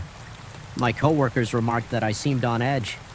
Someone asked if I was feeling ill and I waved it off. I didn't dare bring up my experience. Certain they'd think I was losing my grip, but in quiet moments I considered the possibility that maybe I was indeed imagining things stress could cause hallucinations, right? Perhaps the faulty wiring made the lights behave oddly and I conflated normal mechanical noises with something sinister. Still, the corridor's motion sensors continued to puzzle me. I looked into their specs, discovered they were standard infrared detectors prone to triggering if any heat source passed by. But after scanning the security footage, I found no images of movement. The cameras caught only the corridor lighting up without explanation. The staff mostly dismissed it as a glitch, but I couldn't. I needed answers. Late one night, I resolved to return, determined to document the phenomenon. I took a flashlight, my toolkit, and my phone to record any evidence. My heart hammered. The entire elevator ride down the basement corridor was silent as usual. But the moment I neared the sub-steps, the overhead lights clicked on. The feeling of being watched enveloped me like a shroud. It was as if someone or something was standing at the far end of that hallway just beyond the reach of my vision. I started filming with my phone, narrating in a shaky voice about the motion sensors and the locked door. My breathing became labored and I felt sweat trickle down my temples. Step by step, I advanced, shining my flashlight in front of me, half expecting to see a figure dart away. The hallway stretched out in front of me, dimly lit in intervals by the flickering fluorescence. When I got closer to the door, the flashlight beam landed on the padlock. It gleamed as though it had been polished since the last time I was there. My stomach dropped at the realization that it looked newer, the rust replaced by shiny metal. I tried to control my shaking hands as I reached out to touch the chain. It felt cold against my fingertips, and I heard my own ragged breath echo in the narrow space. Suddenly, my flashlight sputtered and the corridor lights blinked off, plunging everything into darkness. I let out a small gasp, my heart pounding so violently that I felt it might burst from my chest. The only illumination came from the dim glow of my phone. Then I heard it again, that faint click like a switch being toggled. Every muscle in my body tensed. I forced myself to flick my flashlight back on, and when I did, the lights overhead flickered to life again in that disorienting moment of strobing fluorescence. I swore I glimpsed a figure at the very end of the corridor, a silhouette without distinct features just standing there. It vanished the instant the light stabilized, leaving me alone in the stale air. My knees felt weak and a surge of pure terror coursed through me. My vision swam, and for a moment I worried I'd collapse. I steadied myself against the wall, drawing in ragged gulps of air. Every survival instinct told me to leave, but a stubborn part of my mind wanted proof. Something tangible to confirm I wasn't imagining all of this. I aimed my phone down the corridor, zooming into where I thought I'd seen that shape, but there was nothing. Only the aging walls and a distant gloom unable to bear it any longer. I turned to go back upstairs, yet as I ascended, I felt an inexplicable compulsion to look over my shoulder. One last time, that was when I noticed it. The door at the far end, still locked, had light leaking out from under the threshold. A faint strip of pale brightness that pulsed as though something inside was controlling it. My stomach churned and a clammy panic gripped me. I bolted up the stairs, not caring about being quiet or rational anymore. Back on the ground floor, I struggled to slow my breathing. I felt shaky, drenched in sweat, and profoundly disturbed. I made a half-hearted attempt to report an electrical anomaly to the night supervisor, but my words were tangled, and I think my haunted expression spoke volumes. He asked if I needed to clock out early and get some rest. I nodded, unable to form a coherent excuse. That night I barely slept. My mind replayed the image of the locked door, the mysterious light beneath it, and the silhouette in the corridor. I questioned my own sanity. Perhaps I had worked too many nights, spent too long in the bowels of a building that was older than most of the staff. But deep down I felt certain something inhabited that sealed room, something that defied logic and official records despite my dread. A twisted curiosity gnawed at me. I wanted to break the padlock, fling open the door, and confront the unimaginable. Yet every time I considered it, my chest tightened, and I was overwhelmed by the most primal kind of terror. In the end, I decided I couldn't stay in that hospital any longer. My final shift came a week later, and I completed my tasks. As if in a daze, I avoided the sub entirely, deliberately ignoring the occasional flicker of the motion sensor lights on the security monitors. As I walked out of the building after my last day, a flickering glow caught my attention on the screen near the guard station. The sub-corridor lights were turning on and off rhythmically as though beckoning me for one final visit. The sight made the hairs on the back of my neck prickle. My breath hitched in my throat and a shiver rippled through my body. I hurried out, refusing to glance back at the monitors. To this day, I can't decide if I truly escaped whatever lurks behind that door, or if I'm simply running from my own mind. I still wake up at odd hours, my heart pounding, convinced I can hear a switch clicking somewhere in the darkness of my bedroom. Whenever I see a light flicker unexpectedly in my home, a stab of panic knots in my gut, and I half expect to find that door waiting for me in my own hallway. The memory of that sub remains vivid, and even now I'm not certain what was real and what was the manifestation of a mind tormented by the unknown. All I know is the next time those lights switch on by themselves, I won't be there to check. And yet the thought still gnaws at me. Something lingers in that sealed room, locked away for who knows how long, and it might not be content to stay hidden forever. Sometimes late at night, I almost wish I had forced the lock open just to banish the haunting questions. But deep down, I suspect it's better not to know. Let that door remain sealed. Let the darkness beyond remain undiscovered, because if it ever finds its way out, I don't want to be around to see what emerges from the very first moment I set foot in that decaying farmhouse. I felt an unsettling tightness in my chest.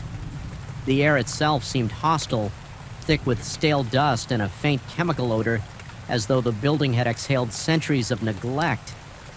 In a single raspy breath, the main door creaked so loudly behind me that my stomach twisted, and I found myself pausing in the silence that followed. Ears straining to catch any hint of movement. I was alone, supposedly, but that didn't stop my pulse from pounding in my temples. Even before I'd taken on the night watch job, I knew something about this place was deeply wrong. I remember how it all started with a phone call from an acquaintance who insisted there was easy money to be made out on a deserted farm off a little traveled highway. He said the landowner needed someone to guard the property overnight. Nothing complicated, just a few weeks of security duty until they could figure out the farm's future. There had been some talk of trespassers or vandals, but nothing specific. In indirect terms, the landowner warned about strange activity. Of course I was skeptical, imagining bored teenagers wandering through an abandoned place for cheap thrills. Still, I needed the cash on my first evening there. The caretaker, a wiry man with tired eyes, walked me through the house, pointing out the main rooms and corridors.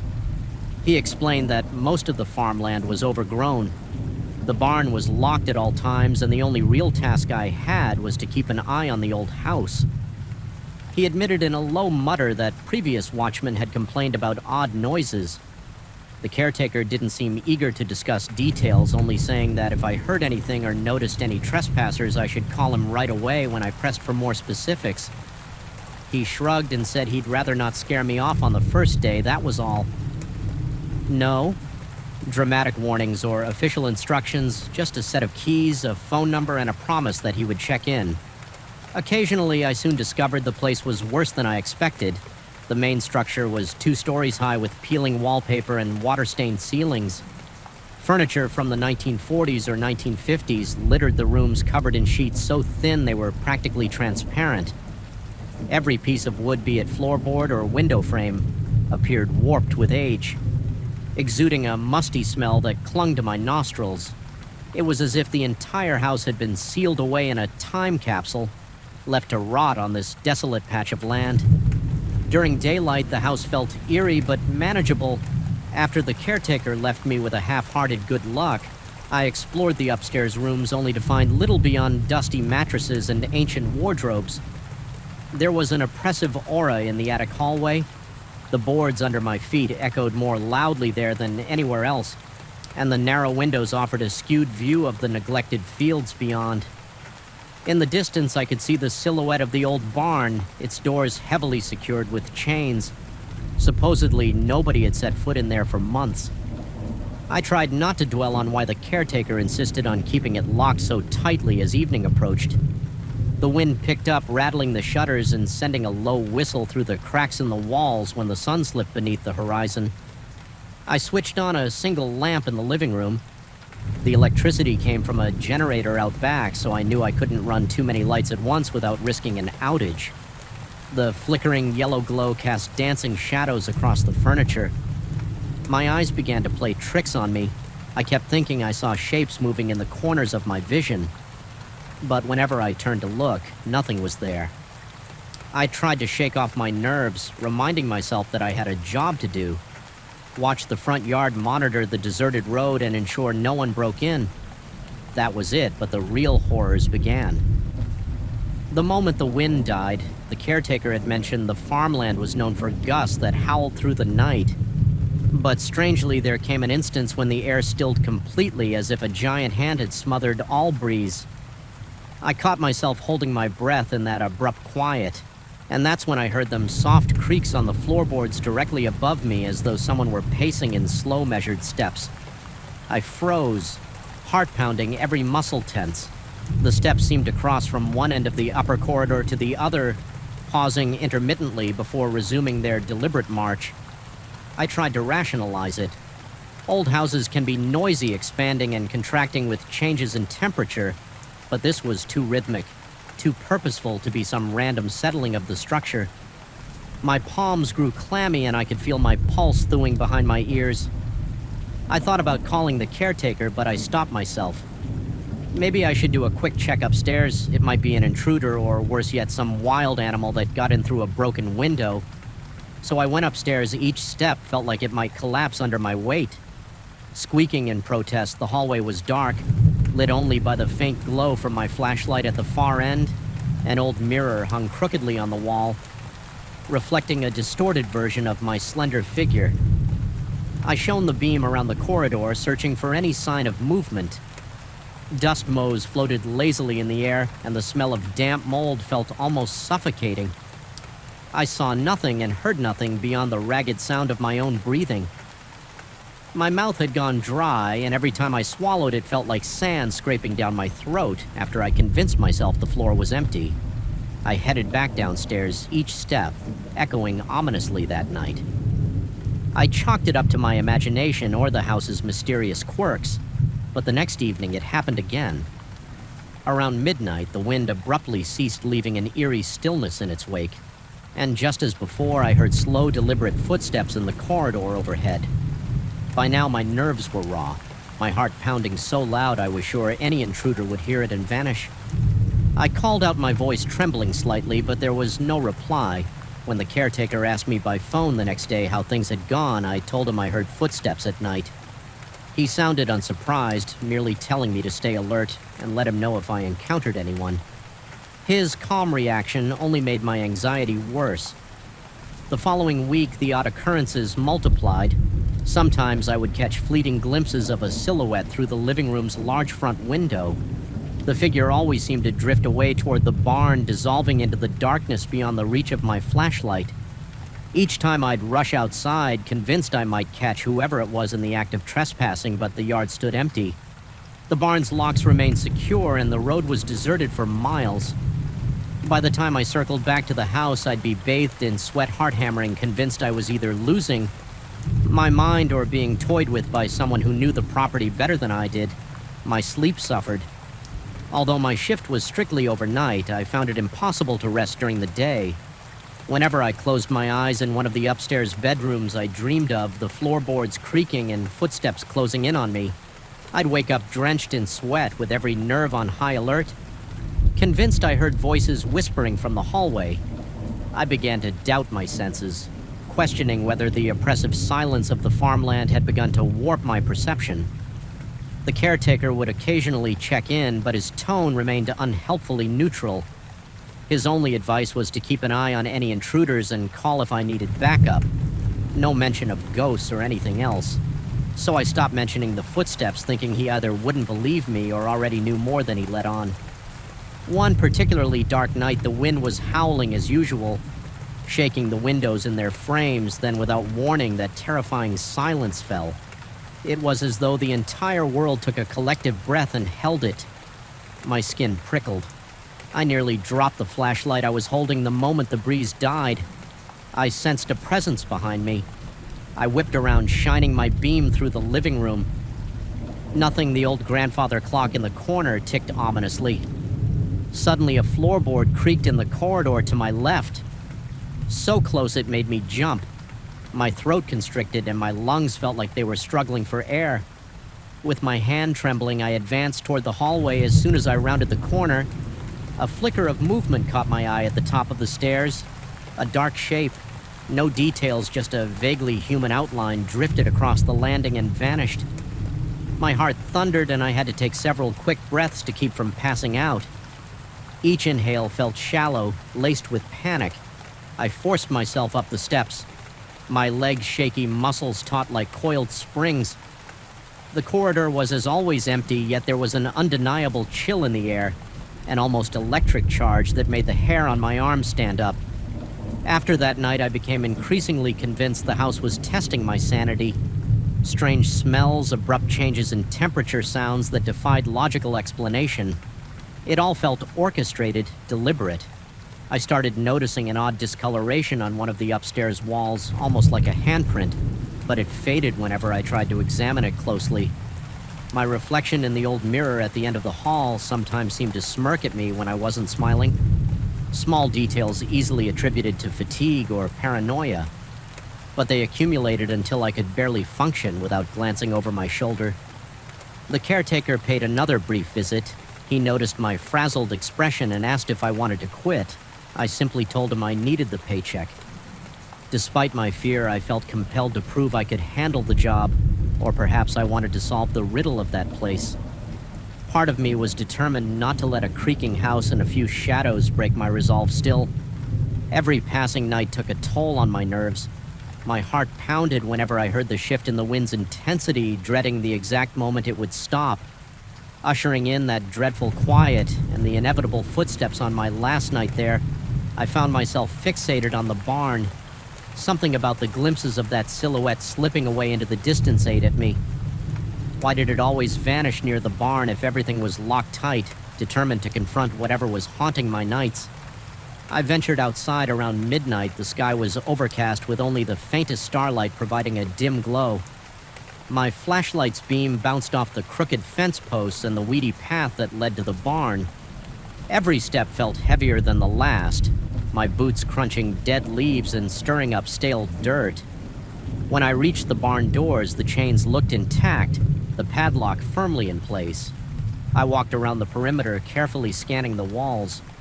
A broken window high up near the rafters caught my attention. It was too small for a normal person to climb through easily, but the shards of glass and the rotting wooden frame suggested it might have been tampered with. I felt a sudden prickling sensation on the back of my neck. It felt like unseen eyes were observing me from somewhere close. My stomach twisted and I sucked in a sharp breath. The weight of my own terror pressed on my lungs, making each inhale feel forced, determined to uncover the truth. I decided to return to the house and do a final sweep from top to bottom. I moved methodically, opening every closet, peering under every piece of furniture.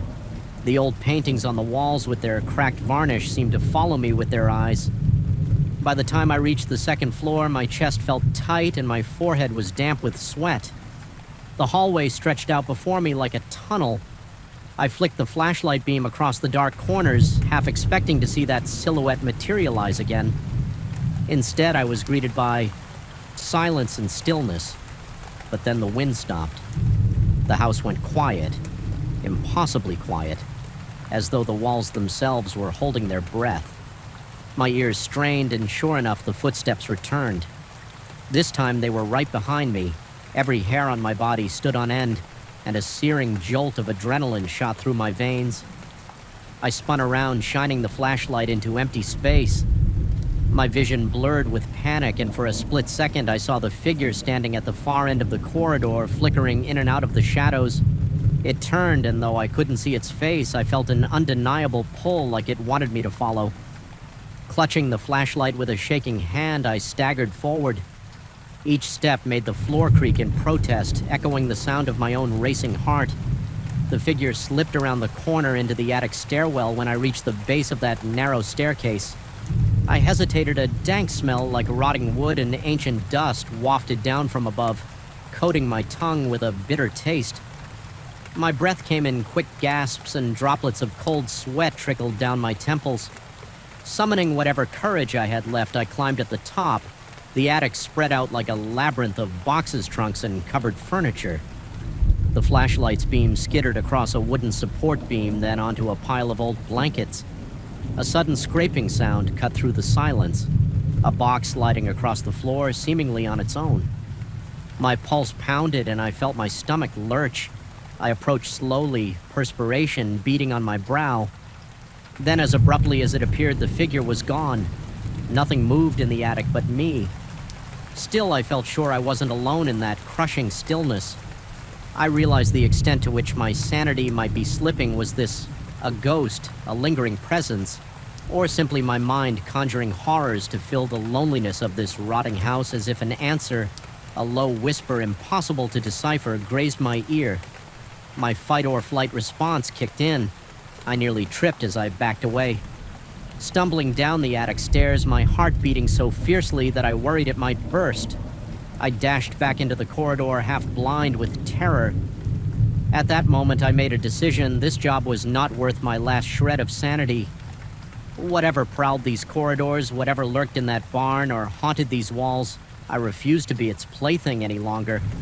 I fled downstairs, grabbed my jacket, and fumbled with the front door lock.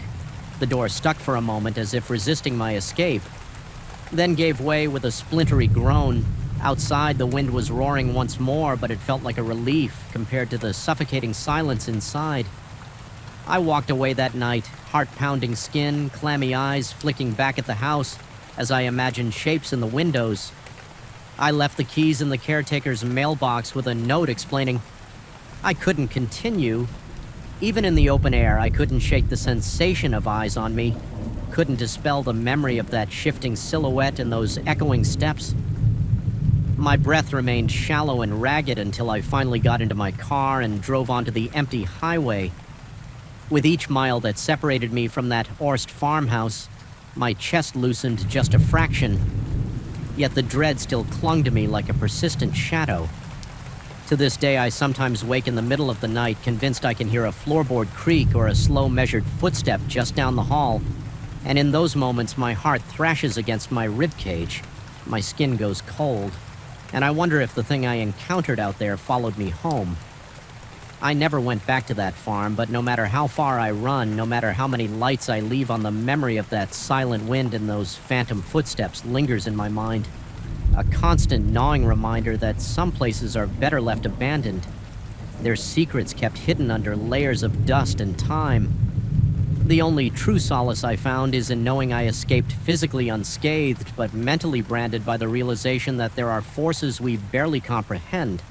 And I will never forget the sense that on those windless nights, the house was alive in its own terrible way, waiting for me to let my guard down so it could unravel what was left of my sanity. I still remember the first time I walked into the abandoned municipal theater at night. The moment I stepped through the rusty side door, an overpowering sense of unease smothered me like a wave of stagnant air. It wasn't merely the silence or the layered dust on the curtains. It was the way the darkness seemed to absorb every stray beam of light, creating pools of shadow that felt almost alive. Even my own footsteps sounded muffled, as if the space itself was swallowing all evidence of my presence. That first impression was enough to send an icy prickling down my spine, and I knew at once that the nights ahead would not be kind to my nerves. I'm the person assigned to inspect this place to ensure no vagrants make it their home and that no further damage comes to the structure. The city council once dreamt of renovating the old theater, but every plan was delayed, every budget cut until eventually they left it to rot. Now it's my task to walk the aisles, check the stage, and poke around in the dressing rooms. In theory, it's a simple job in practice. It's anything but there's something wrong with this building. No matter how many times I tell myself it's all in my head, the feeling of being watched lurks behind every gesture I make. It clings to me like a second skin. Every evening I enter through the same side entrance because the main doors have been chained shut for years. An old padlock dangles there, rust flaking off in sharp fragments, but no one has bothered to remove it. My flashlight's beam, thin and unsteady, guides me through the labyrinth of backstage corridors. The walls are lined with peeling posters from past productions, bright images of dancers and actors now cracked and faded by time. I've often tried to imagine the theater as it must have been bustling with crowds vibrant with music. Yet what remains is only the echo, a silent mockery that resonates through the emptiness. The echo is a constant companion repeating my footsteps, my breath, and on some nights repeating sounds I don't think I ever made. Walking through the corridor leading to the stage, I catch glimpses of movement in my peripheral vision. It's never more than a flicker, an indistinct shape slipping between the rows of seats or darting behind a curtain when I snap my head around. There's only stillness. The chairs are in neat lines, all covered in a thin coat of dust, and the heavy curtains hang motionless. Yet my heart hammers in my chest every time I can't shake the suspicion that someone is tiptoeing behind me, constantly evading the narrow cone of light that stretches from my flashlight on the stage. The boards keck underfoot. The old rigging ropes sway slightly overhead as though disturbed by a faint breeze that I can't feel on my skin. My breath grows ragged whenever I remember the rumors floating around. Rumors that the place is haunted by the unsettled energies of past performers.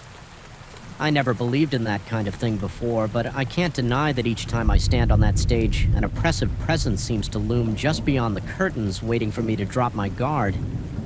The worst part is the hush, a silence so thick that even my heartbeat echoes off the chipped paint on the walls. I usually direct my flashlight at the seats in the auditorium, scanning the rows for any sign of intruders. More often than not, that's when I see it, a brief silhouette shifting near the main aisle. My pulse spikes and my breath catches in my throat. I'll train my light on the spot, see nothing but dusty upholstery, yet feel a near suffocating certainty that I've just missed. Catching whoever or whatever it was, a pang of nausea knots my stomach. Sometimes the sensation of not being alone is so intense that I whisper under my breath, demanding that the presence reveal itself. Whenever I do, a strange hush falls as if the air is holding its breath. The tension becomes unbearable. I sense a response that doesn't quite form words but resonates in the hollow spaces of my mind, like an echo of my own voice. Twisted by the theater's acoustics, once I've finished my routine in the main hall, I climb the narrow staircase to the balcony. There are 2 sets of stairs leading up, one to the cheap seats and another to the principal box. The principal box is always my last stop because it's where I hear the faint murmurs as night after night. I follow that spectral sound only to find myself confronted by emptiness. The velvet seats up there are rotted and frayed, and the place has the stale odor of an attic forgotten for decades. The moment I step onto the balcony, I feel a coldness that surpasses the rest of the theater's chill, penetrating through my jacket and nestling against my bones. The hairs on my arms stand rigid. My flashlight illuminates the void, revealing only dusty floors and battered seats, yet that barely there murmuring persists. Hovering at the edge of my hearing, a muted conversation impossible to decipher. I recall one particular night when the sky outside was a sickly orange from the city's light pollution. The hallway leading to the principal box seemed more claustrophobic than usual. My mouth was so dry I could taste the dust on the back of my tongue.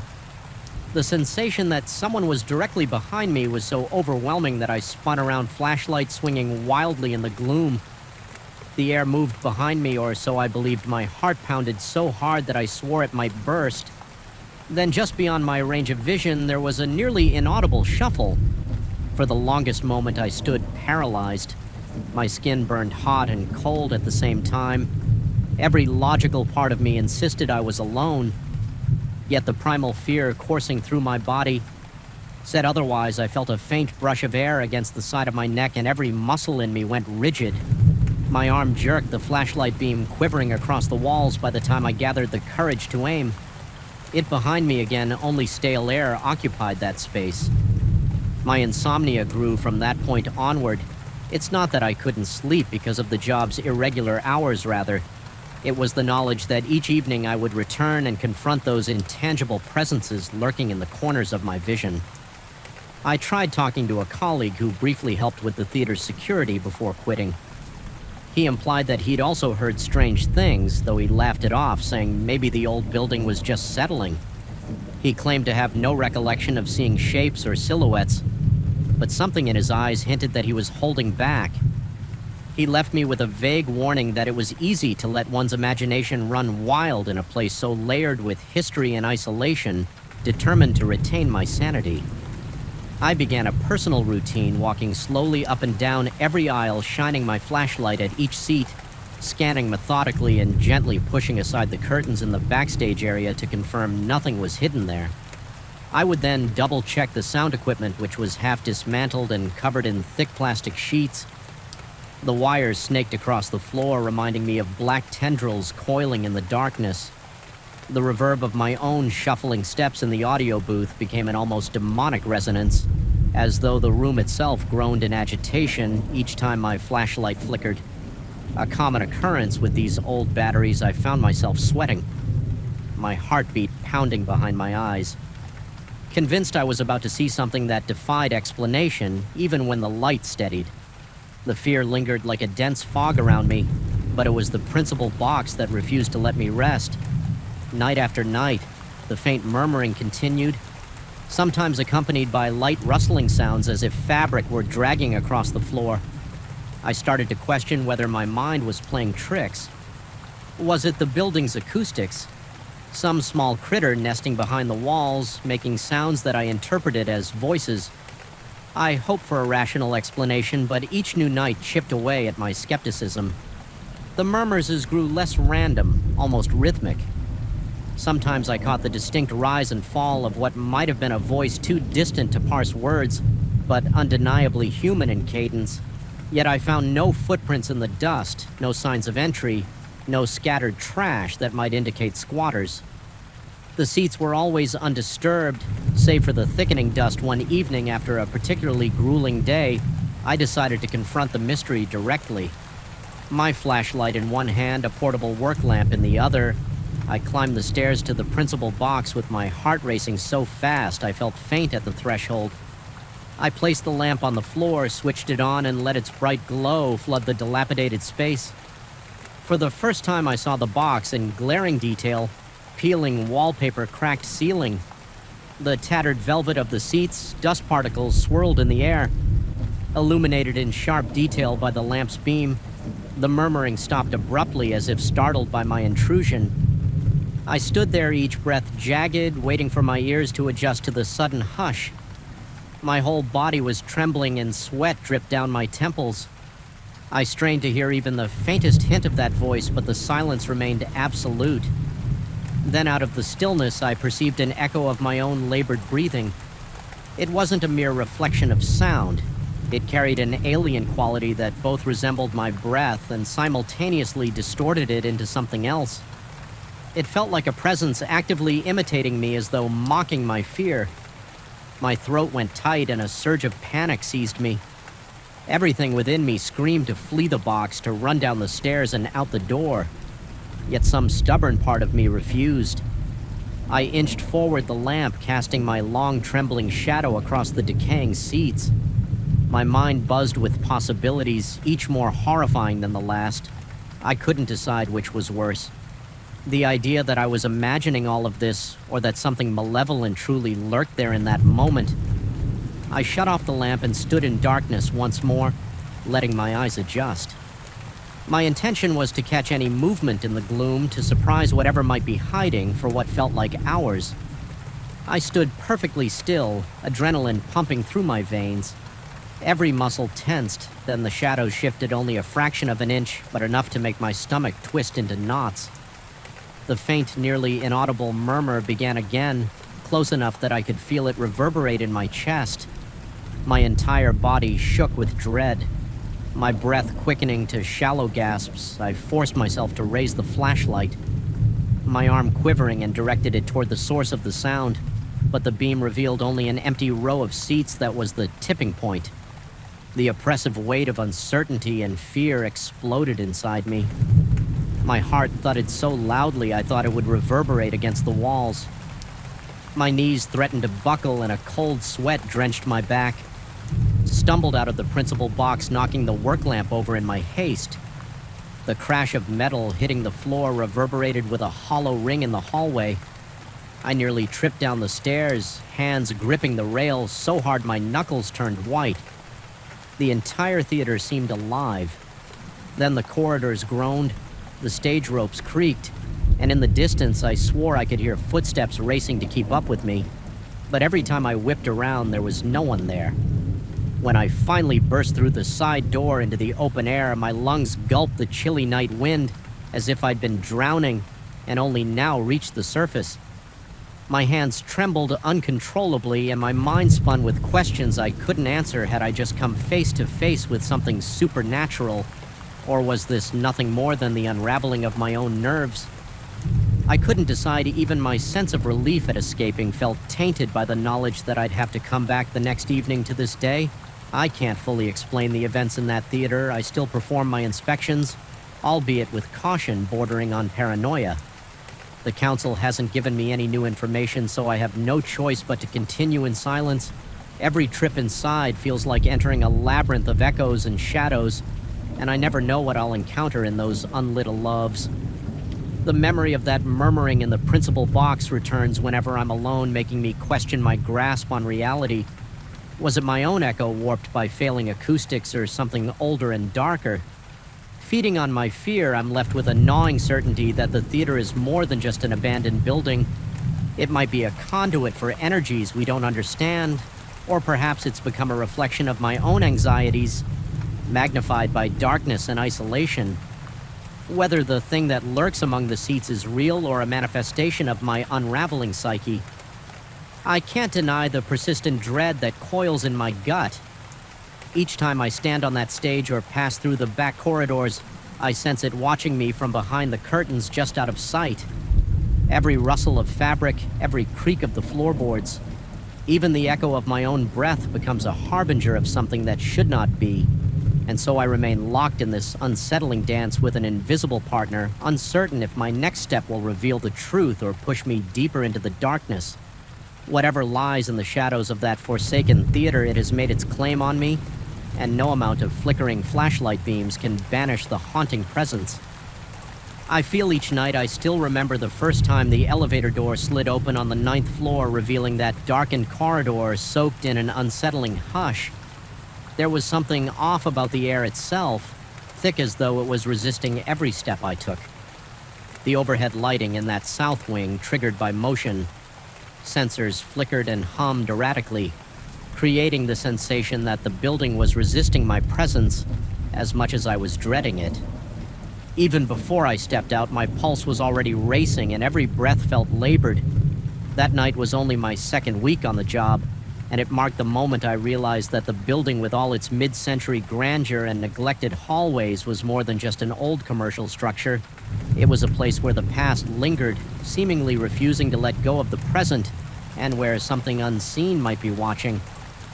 I work as a night watchman from 10 at night until 6 a.m.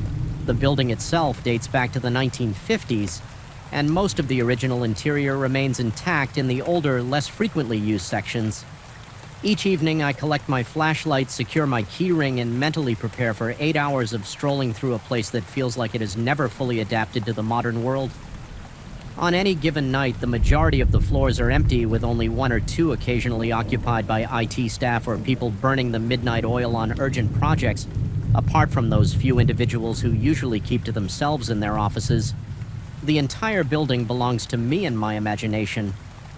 For those late hours, it didn't take long for me to notice that the 9th floor was different. The first time I felt it was during my routine rounds. I stepped onto the floor, shining my flashlight along the corridor. The faint glow revealed tarnished metal handrails, chipped paint on the door frames, and the once polished wooden panels that line the walls.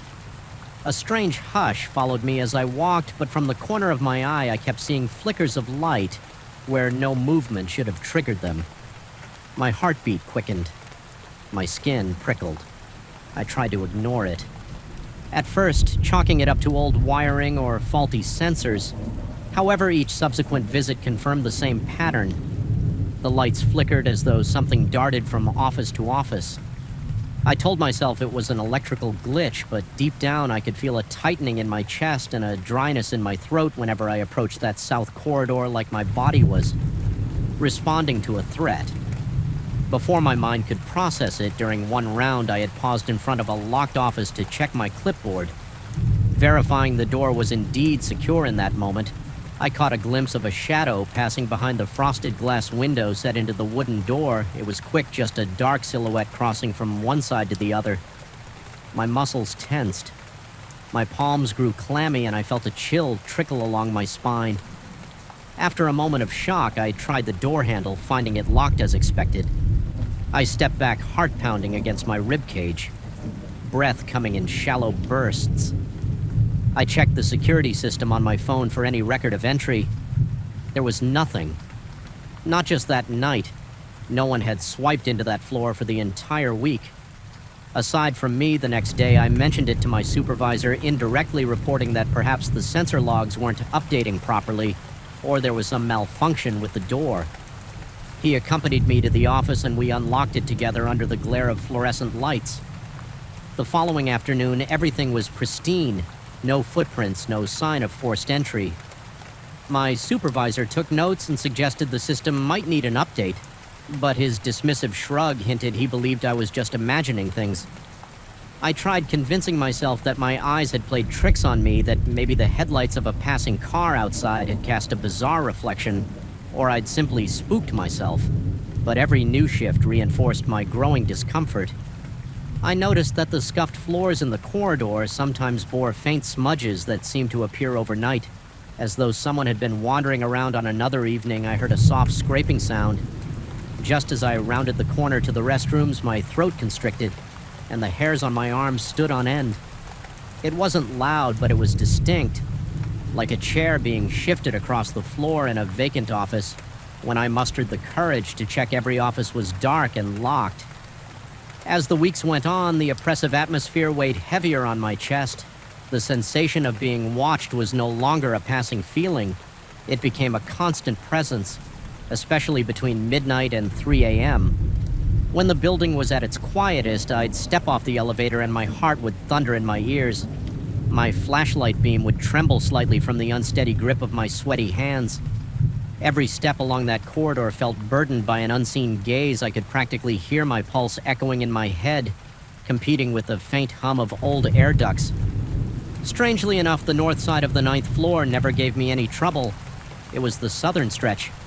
A row of offices that had changed little since the 1950s that exuded this suffocating unspoken tension.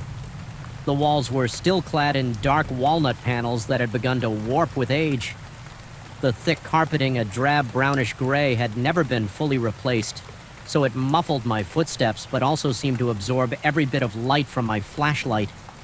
At times, it felt like the building itself was swallowing me up. I tried strategies to cope. I found that listening to music through headphones sometimes helped in the earlier part of my shift. Whenever I reached the 9th floor, I had to take them out. Some primal instinct demanded I keep my ears open, as though I needed every sense on high alert. My ears would strain in the silence, picking up the faintest creaks and distant rumbles from old pipes. which in turn fueled my growing paranoia on nights. When staff were in the building, I felt slightly less alone, but they rarely ventured beyond their offices on the lower floors, and I never confided in them about my experiences. It seemed pointless to scare them or label myself as the guy who jumps at every flickering light. Eventually, the experiences escalated one particular night. As I was walking that dreaded hallway, the motion sensor lights behind me turned off, leaving only the fixtures above me illuminated then. Without warning, the lights 3 offices ahead flickered on, even though I was too far away to trigger them. My stomach lurched and I could feel my heart racing carefully. I made my way forward, conscious that my breathing had become raspy as I approached each door. My flashlight revealed only dark, vacant interiors through the narrow panes of glass. Yet the lights continued to come on in sequence, one set after another, leading me down the hallway as if some invisible presence was guiding me or taunting me. Every muscle in my body felt like it was wound tight. My throat was so dry that it hurt to swallow. It got to the point where I reached the last office at the end of the corridor, an older conference room rarely used anymore, and stood there in apprehension. The sensor light above the door was flickering.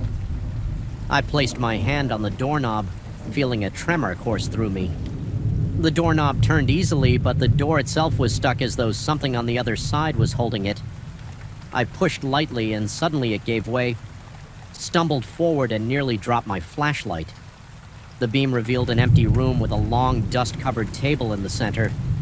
The musty smell of stale air assaulted my nose. Once I was inside, the flickering light overhead steadied for a moment. There was no explanation for what had just happened, no reason for the door to be blocked, and then suddenly not. My mind raced and an acute sense of unreality began to sink in. Was I dealing with something supernatural, or was my exhaustion warping my perception? That question became persistent, gnawing at my sanity after that unsettling episode. I started hesitating before stepping off the elevator onto the 9th floor. I'd stand there, hand hovering over the panel, heart pounding, telling myself not to let fear control me, but inevitably I had to do my job. One night I tried a different approach. Instead of walking straight down the corridor, I stepped quietly, almost tiptoeing, to see if I could catch whatever was causing these disturbances.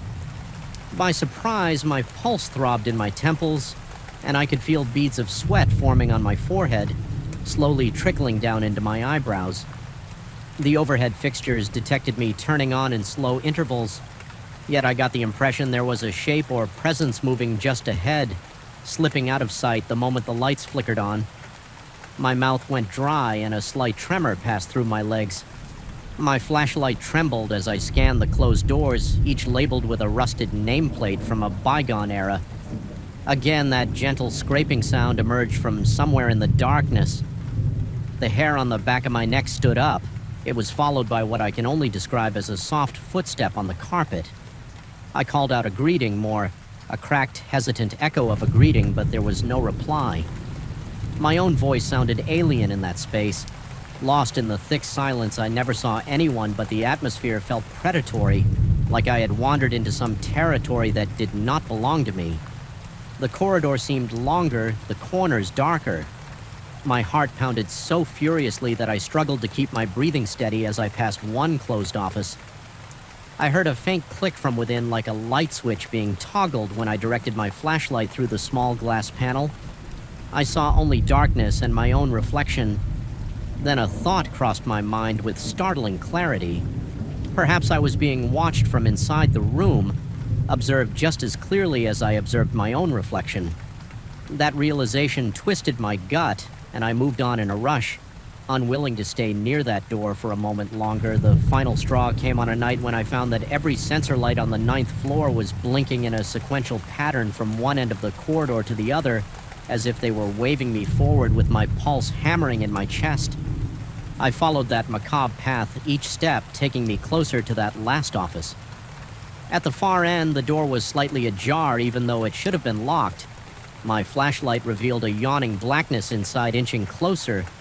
I felt a wave of clamminess wash over me, as if I were crossing into a region untouched by time. Inside was a single desk, An old wooden thing with curved legs set below a fluorescent light that sputtered on as I approached the drawers were all half open. My breath caught in my throat all around me. I felt a sensation that was akin to static electricity. Fine prickles dancing along my arms accompanied by a low hum I couldn't quite place. It felt like the building itself was alive, swelling and contracting with each of my hesitant breaths. In the suffocating hush, I discovered an old key resting on the desk's surface. It was heavier than modern keys with an ornate bow, the metal tarnished with age. I could feel my heart pounding behind my ears as I held it. Something in my mind whispered that this key unlocked more than a door. It might open the final threshold between the present and whatever restless force lingered in this place. Every logical instinct in me said to leave it, but a morbid curiosity drove me to take it in my hand. The moment I did, that faint hum rose to a static buzz and the overhead light flickered violently. I felt a surge of panic rattle my nerves. My breathing turned shallow and the entire corridor behind me seemed to darken at once, as though the sensors had collectively failed. Only that sputtering light in the office remained, casting long, warping shadows across the walls. For a split second, I thought I saw a figure reflected in the dusty window behind the desk, a tall, dark outline that didn't match my proportions, swaying slightly as if it were waiting. My heart jumped and my body reacted on pure instinct. I lunged for the door and rushed into the corridor. The key clenched tightly in my palm. My legs felt weak, almost buckling under the weight of terror and adrenaline. I sprinted for the elevator, jabbing the button repeatedly when the doors finally slid open. I dove inside, jamming the closed door button as though my life depended on it. The elevator descended with its usual slow hum, but it felt like it was taking forever. In that moment, I was convinced something was in that corridor, pressing against the sealed elevator doors, trying to follow me. When the doors finally parted, in the lobby, I stumbled out, panting, my body slicked with sweat, my mind reeling, my vision swam with a mixture of relief and residual fear. I spent the rest of that shift in the security office downstairs, occasionally glancing at that old key I had left on the desk, uncertain if taking it would bring something more menacing upon me or if leaving it there had sealed my fate. Anyway, I haven't returned to that corridor in the same way since. Now I make my rounds, but I pass through the 9th floor. Swiftly, my body tensed as though bracing for a collision. I still sense it there. The flickering lights, the drifting shadow, that choking sensation in the air. I know that I'm not alone in those hallways. Whether it's some lingering presence from the building's past or a figment of my own unraveling psyche, I can't shake the notion that I've opened a door I can never fully close even now, as I step off the elevator and steel myself for the short trek to check the southern corridor. My entire body is coiled tight and sweat beads on my upper lip. A persistent tremor lives in my hands. My breath catches at every sudden flicker, every creak, every subtle shift of darkness. The building hums around me, the old pipes and aging electricity forming a dissonant chorus. I used to dismiss these occurrences as symptoms of a faulty sensor system or an overactive imagination. But now I'm convinced that something lingers there beyond the locked doors and dusty corridors. Feeding off my fear, I haven't told anyone the full extent of these events. The supervisors don't seem interested in ghost stories, and any colleagues who might listen would probably think I'm unraveling. Maybe I am, but each night I feel that presence looming, pressing against the edges of my vision, toying with the flickering lights, reminding me that this building with all its history and neglect has become more than just a backdrop to my nightly routine. It's become a labyrinth of unseen truths, a place where time and memory have curdled into something malevolent. I don't know how much longer I'll last here. Part of me wants to quit, to step away from this place and never look back. But another part, that same morbid curiosity that made me pick up that key, insists on pressing forward. It insists there is a truth to be uncovered, something that explains the watchful eyes, the phantom footsteps, the lights that flicker without reason. For now, I endure each shift as best I can, breath catching in my throat whenever I hear the floorboards creak or see a shadow cross a locked door each time I insert my key into the elevator panel. For the ninth floor, my pulse accelerates and a bead of cold sweat forms at my temple, and so it continues, night after night, a quiet psychological war between what is real and what might be lurking just out of sight. I'm locked in that battle heart pounding with each new step into the corridor, uncertain if I'll ever find relief, but equally uncertain if I can escape the building's hold on me. The only thing I know for sure is that my life once filled with routine and monotony now feels forever on the cusp of revelation or insanity in that uncertain space. I wait night after night, listening to the faint hum of the lights as they flicker on and off, reminding me that something waits in the darkness. Something that's made a home in the stale air and shadowed halls of that looming ninth floor. The moment I first stepped into that gutted restaurant, I felt an unsettling heaviness in the air that refused to dissipate. The floor was scattered with planks of wood-chipped tiles and half-open cans of paint, all of which gave off a sharp chemical odor that reminded me of too many late shifts on construction sites. Something about this place made me feel instantly uneasy, like I'd walked into a room where a terrible argument had just taken place. The lights overhead were dim, flickering annoyingly as if they might go out at any second. And despite the stale air, I could almost sense the ghost of bustling activity, like echoes of clanging pots, sizzling pans, and the low murmur of conversations that had once filled this space. There was a biting edge to the silence, now broken only by the faint hum of the stripped wiring in the walls. It was an atmosphere charged with tension, as though the building itself was holding its breath, waiting for something or someone to stir. I had been hired to watch over the place at night to ensure that no one broke in to steal the tools and materials left behind by the renovation crew. It was supposed to be a simple job show up when everyone else was leaving. Walk the perimeter every hour or so and keep an eye on the equipment.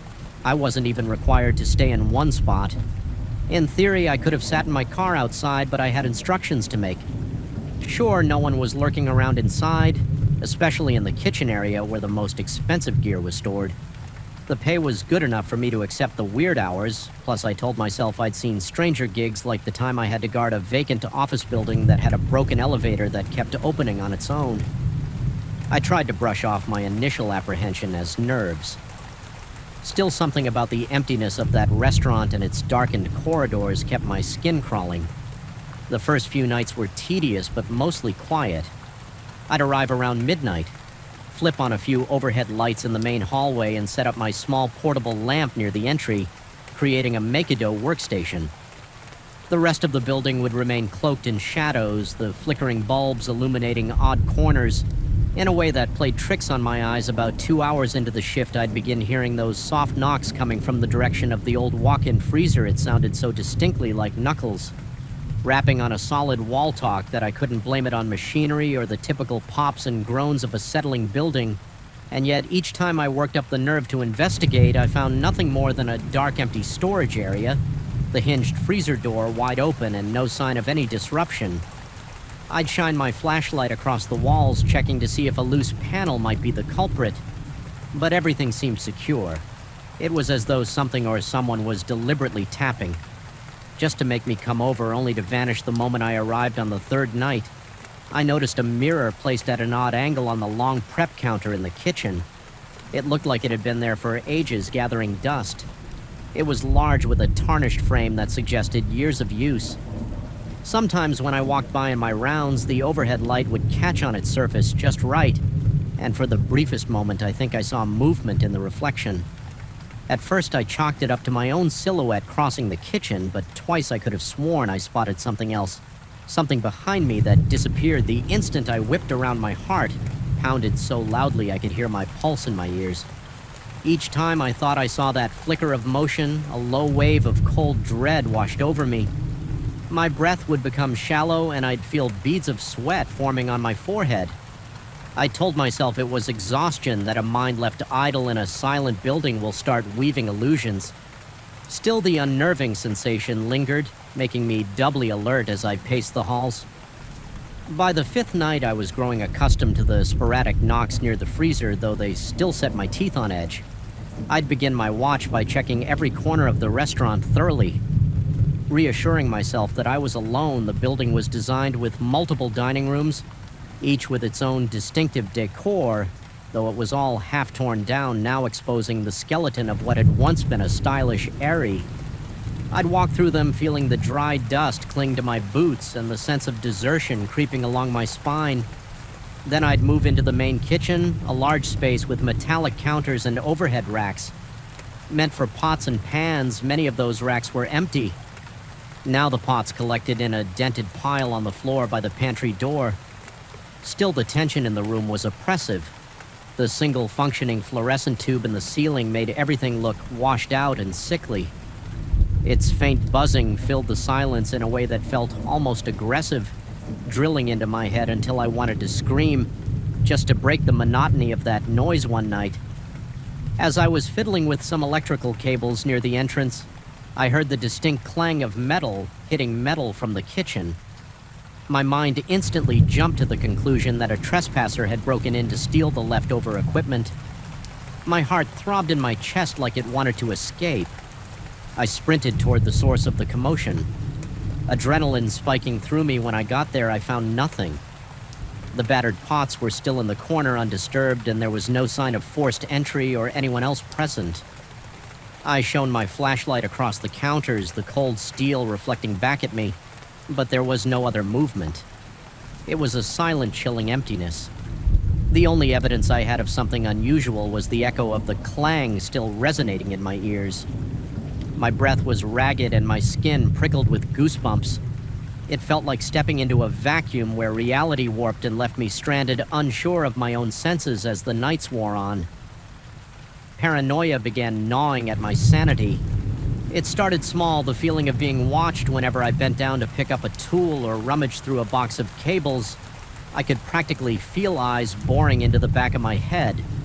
But the moment I straightened up and spun around, there was no one. Other times I'd pass by that mirror and catch a glimpse of a shape, some kind of dark outline standing just outside my field of vision.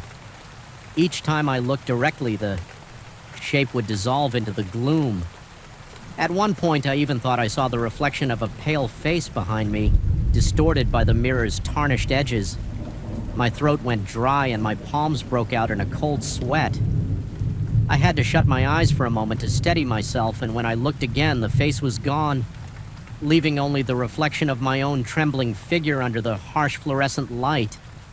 Lack of sleep began to wear me down. My mind kept replaying every small anomaly, the knocks, the glimpses of movement, the echoing clang of pots on an endless loop. My chest would tighten with anxiety whenever I stepped into the building, as if an unseen presence was pressing down on me. Draining the air from my lungs, I started doubting my own recollection of events. Maybe the knocks had a rational explanation. Perhaps the movement in the mirror was just a trick of the light, or maybe the pots had just shifted due to some vibration. But no matter how hard I tried to rationalize these experiences, I couldn't shake off the primal fear that something was terribly wrong here. My heart raced every time I entered a dark corridor. My hands trembled and my vision sometimes blurred at the edges, like my body was ready to snap into fight or flight mode without warning. The final straw came one night when I was conducting my usual round in the corridor leading to the walk-in freezer. The faint overhead bulb kept flickering, casting dancing shadows on the walls. Then I heard it talk louder than before, as if the knocks were right next to my ear. My entire body froze. My lungs seized up, and I felt a chill race down my spine, summoning what courage I had left. I stepped toward the freezer door. It lay ajar like a mouth waiting to swallow me. I reached out with my flashlight, its beam quivering because my hand wouldn't stop shaking inside. It was just darkness broken by the circular reflection of my flashlight on the walls. The temperature was cool but not freezing, and every surface looked damp and unwelcoming. Then from somewhere in that darkness, I heard what sounded like a faint exhale, almost a sigh. My chest constricted and I stumbled back, feeling my heartbeat thunder in my ears. I tried to tell myself it was my own breath echoing in the enclosed space, but I didn't believe it. I slammed the freezer door shut, nearly dropping the flashlight in the process. My heart was pounding so violently that I felt dizzy. A wave of nausea rolled through me, and I thought I might pass out right there instead. I forced myself to move because the one thing more frightening than running was standing still. I practically bolted into the main dining area. The light was dim, and in the reflection of the windows, I could see my own panicked face. My vision blurred at the edges, and I found myself gasping for air. I tried to calm down by reminding myself that I'd been alone in plenty of spooky buildings before, that I was just letting my imagination run amok in a deserted restaurant with a weird vibe. But reason had no hold on me anymore. My entire body screamed that I was in danger and that I needed to leave, yet I couldn't abandon my shift. I had a job to do. So I studied myself and decided to end the night's rounds with one final check of the kitchen. My logic was simple: if I got through this last sweep, I could haul up by the entrance until morning. That was the plan, but as I stepped back into the kitchen, I noticed that the old mirror on the prep table had shifted. It was tilted more upright than before, revealing a broader reflection of the room. My pulse hammered and I swallowed hard, forcing myself to walk toward it. With each step, the mirror seemed to magnify every shadow, every speck of dust dancing in the stale air. I could see the large metal counters behind me in the reflection, the ceiling light flickering above, and the empty racks that once held pots. Then in a jarring instant, I saw that shape again. A dark silhouette standing just beyond the door. My stomach twisted and my breath caught in my throat. I spun around to face it directly, nearly dropping the flashlight. But the doorway was empty, just the cold gloom of the corridor behind it. When I looked back at the mirror, the silhouette was gone. A creeping sense of dread slithered up my spine, and for a moment I felt like my limbs were made of lead. I'd had enough. My nerves were shot, and the oppressive atmosphere was suffocating. I backed away from the mirror, eyes darting to every corner of the kitchen. My heart was pounding so hard I could feel it in my temples. The overhead light flickered again like a mocking stutter. Every muscle in my body told me to run to escape. I rushed out of the kitchen past the dusty dining room chairs stacked against the walls and found my way to the main entrance. The door felt stuck as I tried to push it open, and for a split second, panic seized me. It gave way after a forceful shove, the cool night air hitting my face like a slap. I stumbled outside, chest heaving, and leaned against the brick exterior. The silence of the empty street almost felt comforting compared to the oppressive hush inside. I did return the next night, determined to face whatever was happening in that restaurant. But the tension in my body was almost unbearable as I stepped through the doors again. This time I felt a strange mix of dread and defiance. I refused to be scared off by something that had no logical right to be there.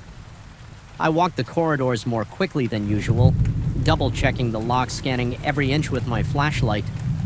The knocks near the freezer returned, but I refused to respond. The old mirror remained on the table, reflecting only my own tense face when I dared to glance at it. Eventually, the shift ended and I stepped out at dawn feeling battered but oddly victorious. I had faced the swirling shadows, the eerie knocks, and the relentless paranoia, and I had survived physically at least. Yet even now, the memory of that place clings to my mind like a film of grime. Every time I shut my eyes, I recall the shape in the mirror, the echoing clang of unseen pots, and the horrifying certainty that something there was reaching out from the darkness. I'm left with questions that refuse to settle. Was it all just stress, the product of an anxious mind left alone in a husk of a building? Or was there genuinely some presence lurking among the hollow walls? Feeding on my fear, I have no definitive proof. Only the echoing memories that make my skin prickle even in broad daylight. Sometimes I catch myself wondering if the next night I have to watch over an empty building, I'll face a similar presence. The possibility sends shivers down my spine, but I keep going because I have no choice. The real horror isn't what we see or think we see in the dark. It's the nagging doubt that we may never truly know what's hiding just beyond the reach of our flashlight beams. And it's that lingering uncertainty that ensures I'll never forget those nights of solitary vigilance, listening to the hollow knocks on the freezer wall, waiting for a shape to appear in the mirror that shouldn't be there, and feeling the relentless churn of dread that no amount of rational thought can erase. I felt the chill the moment I stepped through the side entrance of the clinic. Even though the corridors were kept at an even temperature, there was a penetrating cold that snaked across my skin and settled deep in my bones. My first few nights on the job had been relatively calm. Sterile hallways, humming fluorescent lights, the occasional drip of a faucet that needed fixing. But as the clock approached 3 a.m. on my second week, an unmistakable dread began to gnaw at me. It was as if the building itself were exhaling a slow, freezing breath, warning me that something was off. That was when I first noticed the door at the end of the corridor silently opening and closing on its own, as though beckoning me deeper into the gloom. I had been hired to cover the night shift in a medium-sized medical clinic, one that officially closed to the public at 8 p.m. Only a few overhead lights remained on for basic visibility. They created pockets of yellowish glow in an otherwise dark space. My responsibilities were straightforward: supervise the generator, ensure that any essential equipment remained functional, and make certain no unauthorized persons wandered in it. Sounded simple enough. The pay was decent, and I appreciated the solitude, but I quickly learned that solitude can play tricks on a man, especially when the environment does half the work for you. After my first few nights, subtle occurrences started to pile up, each one leaving me a bit more unsettled. It began small one night as I walked the corridor that connected the waiting area to the main examination rooms. I heard a faint click. I paused, thinking it might just be the heating system or some leftover mechanical noise. Then I heard it again, another distinct click. It reminded me of the noise a latch makes when a door closes. I turned around and saw that the internal door leading to the exam rooms was swinging gently, the handle rattling ever so slightly. At first, I convinced myself there was a draft. I checked every window in the hallway, found them all locked. I adjusted the thermostat, thinking maybe a change in air pressure was responsible, but the door continued to move in that subtle, unsettling way. After a while, it stopped as if it had never moved at all. The corridor was quiet again, but my pulse was racing and my hands felt clammy. I refused to let my mind jump to irrational conclusions. It had to be a simple mechanical glitch, I told myself. Or perhaps the building settling, but as the days passed, the oddities intensified. A week later, I started noticing soft murmurs coming from the direction of the nurses' resting area. This was typically empty at such a late hour, with the staff gone home. Hours earlier, the hum of voices was barely audible, like a conversation muffled by thick walls. I strained my ears, trying to pick out words or even the cadence of real speech, yet every time I moved closer, the sound faded into an untraceable hush. Convinced I was not imagining these noises, I decided to record them. I placed my phone on the counter outside the nurse's station, set it to record, and walked away when I played the file back. It was nothing but static and whispers, too garbled to understand. I couldn't dismiss it outright. It was there, but it made no sense. Even the background hiss had a sinister edge to it, like a breeze blowing through a crypt. My temples pounded with the realization that something was happening. Beyond the edges of my rational explanation, the strangeness reached a turning point when I began seeing quick flashes of light in the corridors. They were never constant or even predictable. Sometimes I would be in the break room sipping stale coffee, and a flash would illuminate the hallway through the window on the door just for the briefest second, as though someone had flicked a flashlight on and off. Other times I'd be standing in the corridor itself, completing my rounds, and my peripheral vision would catch a strobe-like flicker against the wall. I checked the clinic's log and the emergency lighting system, but everything was in working order. The spare flashlights were locked in a cabinet that I alone had access to at night. On one occasion, I even rushed toward the source of the flicker, expecting to find faulty wiring or some reflection from outside, but there was nothing, just the sterile emptiness of a place not meant to be occupied at those hours. As these incidents grew more frequent, I felt my own body betraying me. Under the weight of anxiety, my throat would go dry each time I heard the slightest noise. My fingertips would grow numb with pins and needles when I turned a corner, expecting the corridor to be empty, but fearing it might not be. My heartbeat was so loud in my ears that sometimes I thought the clinic was pumping it through the ventilation system. Each breath felt like a stifled plea for reassurance. I tried sharing my concerns indirectly with one of the day shift supervisors. I mentioned that the door near the exam room seemed to have some issue with its latch. I hinted that perhaps the electric wiring in the corridors might need a once-over given the unexplained flashes. He listened politely, or at least pretended to, but seemed dismissive. He suggested the building might be old, and joked that I was probably tired from adjusting to nighttime work. When I pressed about the static-laden recordings, he shrugged and said that electronics can pick up all sorts of interference. There was no direct confrontation, but I left that conversation feeling more alone than ever, convinced that no one would take my growing terror seriously. The real trouble started in the early hours around 3 in the morning, when the entire clinic seemed to shift into a different personality. The lights that were meant to stay on would dim in a strange, irregular pattern, as if the clinic were breathing my reflection, and the glass doors of the waiting room would appear distorted, slightly elongated. The hum of the HVAC system seemed to adopt a fluctuating pitch, producing an almost melodic moan. During one of my rounds, I stood still in the hallway for a moment, holding my breath, and realized I could feel vibrations through the soles of my shoes, like a low-frequency resonance that you might expect from heavy machinery. The generator was 2 floors below, but this was different. Pulsing, rhythmic, almost alive. One especially unnerving night, I noticed a shadow crossing the corridor in front of me. It happened so fast that I nearly doubted my own eyes. The silhouette was tall and leaned slightly forward, as though peering around a corner before disappearing. My heart jolted so violently that I felt it might tear through my rib cage with sweat. Gathering on my forehead, I sprinted to the intersection of hallways, half expecting to confront an intruder, but no one was there and no door was open. The entire space was silent, but for my own ragged breathing echoing off the sterile walls.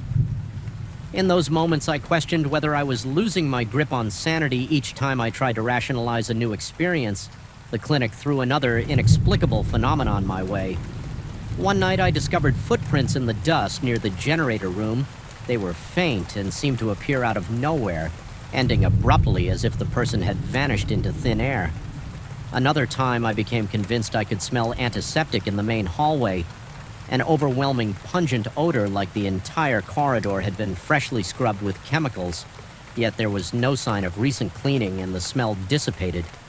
The instant I tried to trace it, my attempts to maintain composure often failed. I could feel the sweat rolling down my back. Even in the climate-controlled environment, my breathing became shallow whenever I heard the slightest creak. The overhead lights would flicker, and my vision seemed to flicker with them. More than once, I thought I caught a glimpse of a figure in a lab coat down the corridor, but each time I blinked, it was gone. This wasn't a place that felt safe anymore. It was as if the clinic were a living thing reacting to my fear feeding on it.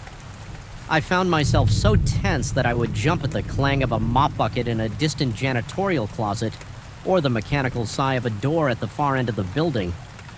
One of the most disturbing nights came when I decided to approach the exam room door that had been opening and closing. It was around 3:10 a.m., and I felt a sense of dread that went beyond anything I'd experienced.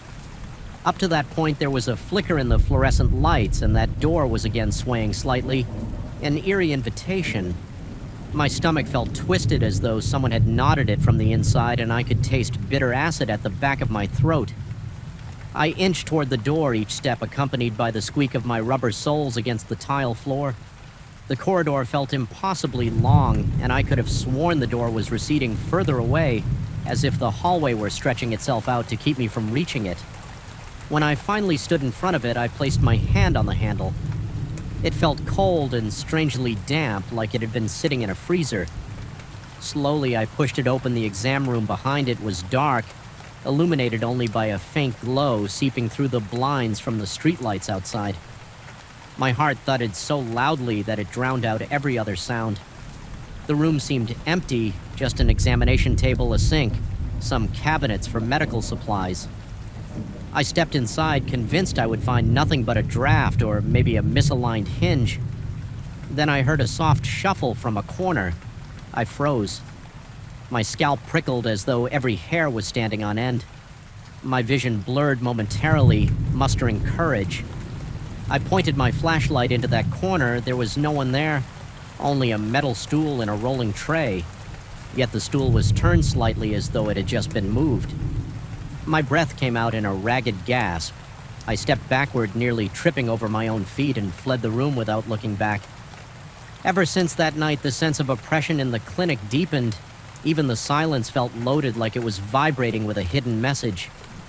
The faint whispers near the nurse's station returned almost every night. If I tried to record them, I heard only static on playback. The door at the end of the hallway kept swaying. Even after I tightened its screws, the corridor lights sometimes blinked in what felt like a deliberate sequence, not just random power fluctuations. Worse, I would occasionally catch a reflection of movement in the polished floor tiles. When I was positive I was the only one in that hallway, my hands would shake involuntarily. Whenever I tried to steady my flashlight, I began to doubt my own senses to the point where I feared turning corners or opening doors. The anticipation of seeing something impossible, some figure crouched against the wall or a silent shape standing in the middle of a room, ate at me. Every moment I told myself I was just paranoid, that the job was too solitary, that perhaps my mind was conjuring illusions out of stress, but the physical manifestations, the temperature drops, the swaying doors, the footprints, the hushed voices refused to let me cling to rationality on my final night working there. I felt an overwhelming urge to confront whatever was lurking in those corridors. I couldn't endure the silent torment anymore. As 3 a.m. rolled around, I forced myself to walk the entire clinic, from the empty waiting room to the supply closets, from the exam rooms to the far corners of the basement near the generator. The deeper I went, the heavier my limbs felt. My heart was pounding so fiercely that spots danced in my peripheral vision.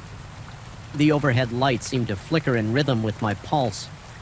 Each corridor felt more oppressive than the last, and the air had an indescribable weight, as if I were wading through a tangible darkness. When I reached the generator room, I felt a sudden wave of nausea. The door was ajar, and I heard a low droning sound coming from inside. Not just the hum of the generator, but something layered beneath it. My scalp tingled, and a cold sweat erupted on my forehead, summoning what little courage I had left. I entered the generator's status lights blinked as normal, but the corners of the room were swallowed in shadow. I'm not sure what I expected to find: a person, a trick of the light, some hidden speaker. Instead, I was confronted by an almost crushing sense of presence. My lungs constricted and my breathing became ragged. The walls seemed to close in for a moment. I thought I might pass out from sheer terror. Then in a single blink, the sensation vanished. The droning stopped. The room was simply a room again, lit by a single overhead bulb, but my entire body was shaking, and I knew I couldn't stay in that place any longer. I slammed the door and stumbled back upstairs, shutting off lights and double-checking locks far more hastily than usual. My car keys felt slippery in my hand as I fumbled my way to the side exit. The night outside was calm, far calmer than my own mind. I took one last glance back at the clinic for a second. I thought I glimpsed a flicker of white light behind one of the second-floor windows, but I refused to linger. I got in my car and drove away, my heart racing with the adrenaline of escape. I never returned to that night shift I gave. My notice the following morning, citing personal reasons. Even now, when I drive past that building, I feel a pang of dread that shoots straight through my chest. My breathing becomes shallow and my fingers tense on the steering wheel. Sometimes I wonder if anyone else experiences the flickering lights or hears those distant murmurs. Perhaps it all stopped once I left, or maybe the clinic just found a new late-night caretaker. Someone else it can lure into the labyrinth of its silent halls.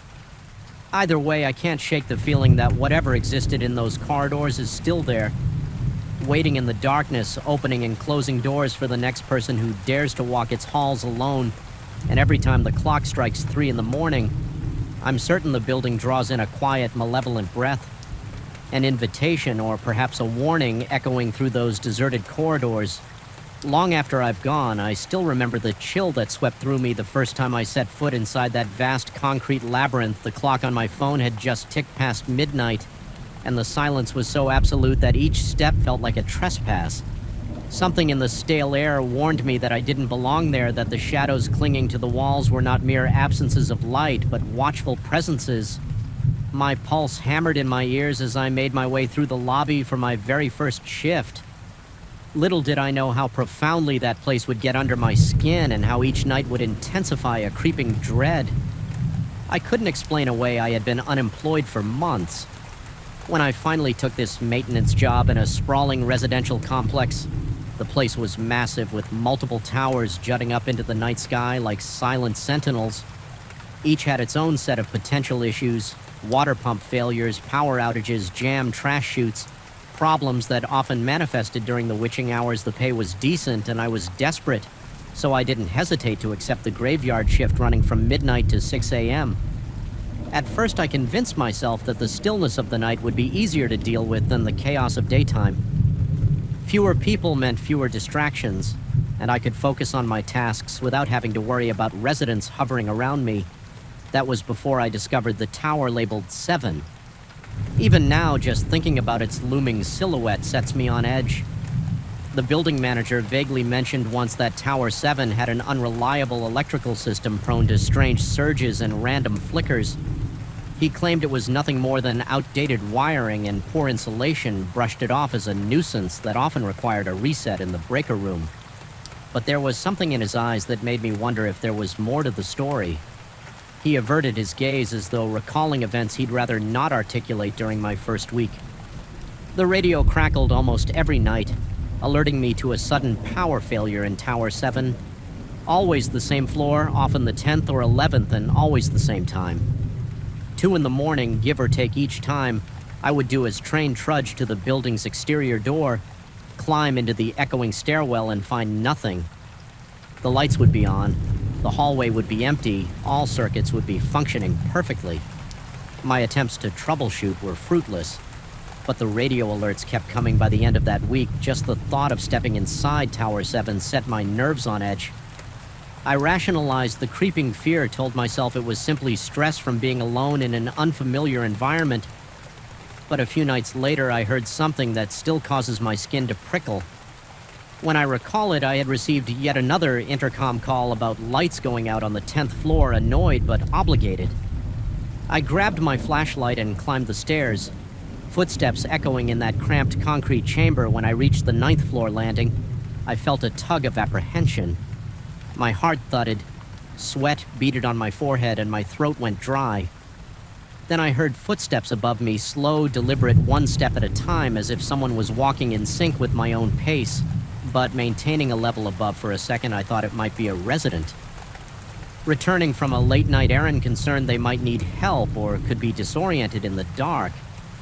I rushed up the final flight. My flashlight beam darted across the walls and the door to the 10th floor corridor. Nobody was there. I thought perhaps the person had quickly gone inside an apartment, but the hallway was dead silent. The tension in my chest made it difficult to breathe. I forced myself to check the breaker box, only to find everything in order. No circuits tripped, no burnt smell, no flickering lights. The building system was perfectly normal. On my way back down, I realized my hands were shaking so badly that I almost dropped the flashlight. My legs felt weak, as though the stairwell itself was pulling me in with each step, urging me to turn around to go back up. It was an insane thought, but I couldn't shake it. I managed to leave the building, but long after I returned to my small maintenance office, I couldn't dispel the sense of being watched. Things didn't get easier during the rounds outside. Either the complex's parking structure sprawls beneath the towers with a labyrinth of concrete pillars and dim overhead lighting. At the far end of this subterranean lot sits a storage room filled with spare tools, replacement pipes, and maintenance odds and ends. The moment I cross into that area, a faint scraping noise rises above the hum of the fluorescent lamps. It's a soft, eerie sound, like metal rasping over metal. Steady and persistent, I once spent nearly half an hour trying to locate its source. I checked loose grates, examined vents, tested every tool on the racks. Nothing yet. The sound persisted, always seeming to come from a spot just out of reach behind some shadowy pillar or within the bowels of the wall. Each time I'm down there, my pulse skyrockets and sweat makes the collar of my shirt cling to my neck. The back of my skull tingles, and it feels like if I dare to turn around too quickly, I might catch a glimpse of something or someone standing behind me. The uncertainty is maddening. One night I spoke with a security guard who was on his way out, and he suggested that perhaps the underground levels pipes were old and rattling underwater pressure. I didn't argue, but I sensed he was just making excuses. Maybe he'd heard something too and wanted to rationalize it. I didn't exactly confide my deeper fears, instead I kept them to myself. Certain I'd be mocked for letting my imagination run wild after all. I needed that paycheck letting on that I was unnerved might have threatened my ability to keep this job, so I moved on, ignoring the sense of dread each time the elevator's fluorescent lights flickered or the radio blared to life with another phantom call. One of the most jarring incidents happened about a month into this routine. I was in the main office when the intercom panel chimed again and a mechanical voice announced an electrical failure in Tower 7 ground floor. My heart sank. I braced myself and headed out. The night air was oddly still, and every window in the entire complex seemed to watch me make my way to that ominous entrance. I pushed the lobby doors open, stepping onto a marble floor that glowed faintly under emergency lighting before I even reached the front desk. The elevator doors slid open by themselves. At first I thought a resident might be inside, but it was empty. Its overhead light flickered in an unnerving staccato pattern. Taking a cautious step forward, I peered at the buttons on the panel. They flashed randomly as though an invisible hand was pressing them in quick succession. Then everything went dark. I felt my breath catch and a cold wave washed over me, the kind you get when terror grips your throat and refuses to let go. A moment later, the lights returned as if nothing had happened, trying to remain logical. I reasoned that the old wiring was at fault, but my body refused to accept that simple explanation. My palms were clammy and my knees wobbled as I decided to head to the electrical room on the 10th floor to check the breakers. This time I chose the elevator both to save time and to confront my fear. The ride was excruciatingly slow. The lights in the elevator flickered periodically, and with each flicker, the reflection in the stainless steel walls seemed to shift. Almost as if it showed not just me, but some blurred outline standing behind me. I avoided looking too closely, focusing on my own ragged breathing. When the doors opened, I jumped out, half expecting to see the hallway plunged in darkness, yet everything was illuminated in a soft, almost comforting glow. My relief was short-lived, though, because the silence pressed in on me from every angle. It felt unnatural, like the floor itself was holding its breath. The breaker room was a small closet at the end of the corridor. Opening the metal door produced a shrill creak that reverberated so loudly I nearly yelped inside. I inspected the breakers one by one, all normal, no surges, no triggers. My heart pounded so violently that I felt it in my temples. Then from somewhere behind me I heard that dragging footstep again. It was faint, a soft scuff on the linoleum. My entire body went rigid, and I could barely muster the courage to pivot. When I finally did, flashlight raised, there was only a vacant hallway. Still, the air felt charged, like an invisible presence was standing inches away, challenging me to take a single step in its direction. I couldn't stand there any longer. I bolted for the stairs, ignoring the wave of vertigo that nearly made me stumble each flight down. I heard something following me, not a person, but more like a whisper of motion at the corner of my perception. My own breathing sounded thunderous in my ears, and my throat was so tight it hurt. By the time I reached the ground floor, my uniform was drenched in sweat. Unexpectedly, the elevator was waiting with its doors open, lights steady as ever. There was no sign of malfunction. The lobby was perfectly quiet, the overhead lamps humming softly. It was almost serene in a daze. I stepped outside my chest, heaving as I gulped the cool night air. That was the moment I realized whatever was happening wasn't purely electrical. Something was toying with me, maybe testing my limits. I stood there trying to regain my composure, but a sensation of being watched from inside the building forced me to keep moving. I returned to the underground parking, partly to check the boilers and partly to avoid the eerie emptiness of the towers. Once there, I felt compelled to investigate the scraping noise. Once more, I headed toward that far corner near the storeroom. As I approached, the fluorescent lights overhead buzzed louder. My nerves were already shot, so every minor sound set me on edge, making my pulse jump erratically. The scraping was there, faint and rhythmic. I followed it around a row of shelves stacked high with boxes of spare parts. The noise intensified suddenly. The room felt colder, as though all warmth had been siphoned out. My stomach churned as I circled a heavy metal cabinet. That's when I saw a flicker of movement out of the corner of my eye. I whipped the flashlight toward it, but saw nothing. Besides my own reflection in a dented metal panel, my mind insisted something had just been there, a shape or a silhouette that moved away the instant I turned my head. The scraping sound abruptly stopped, leaving a jarring silence that felt even more ominous. I stood there, heart pounding so violently it felt like it might burst. Time became a blur. It could have been seconds or several minutes before I gathered the courage to shine my flashlight across the rows of shelves behind the garbage bins and under a large table. Nothing, no occupant, no explanation for the noise. Anxiety gnawed at my insides. I wanted to call someone to ask if they had ever experienced anything similar, but I felt foolish. Who would believe me? Eventually, I forced myself to continue my rounds. My shift ended at 6 o'clock, and the faint glow of dawn found me slumped against the wall of the maintenance office, exhausted and shaken. I tried telling myself that it had been a trying night, that my mind was playing tricks on me. But deep down, I knew the difference between a fatigued imagination and a palpable sense of being hunted. The next week followed a grim pattern. The radio still reported phantom malfunctions in Tower 7. And the moment I stepped into its lobby, odd phenomena would intensify. Unexplained footsteps, flickering lights, elevator doors that opened on their own. My reflection and polished surfaces appeared distorted, as if the building itself wanted me to question what was real in the underground garage. That scraping noise grew louder, more frantic, but never allowed itself to be found. My nights became an endless cycle of clenched fists, shallow breathing, and a racing heartbeat. My paranoia skyrocketed to the point where I found myself checking over my shoulder every few seconds.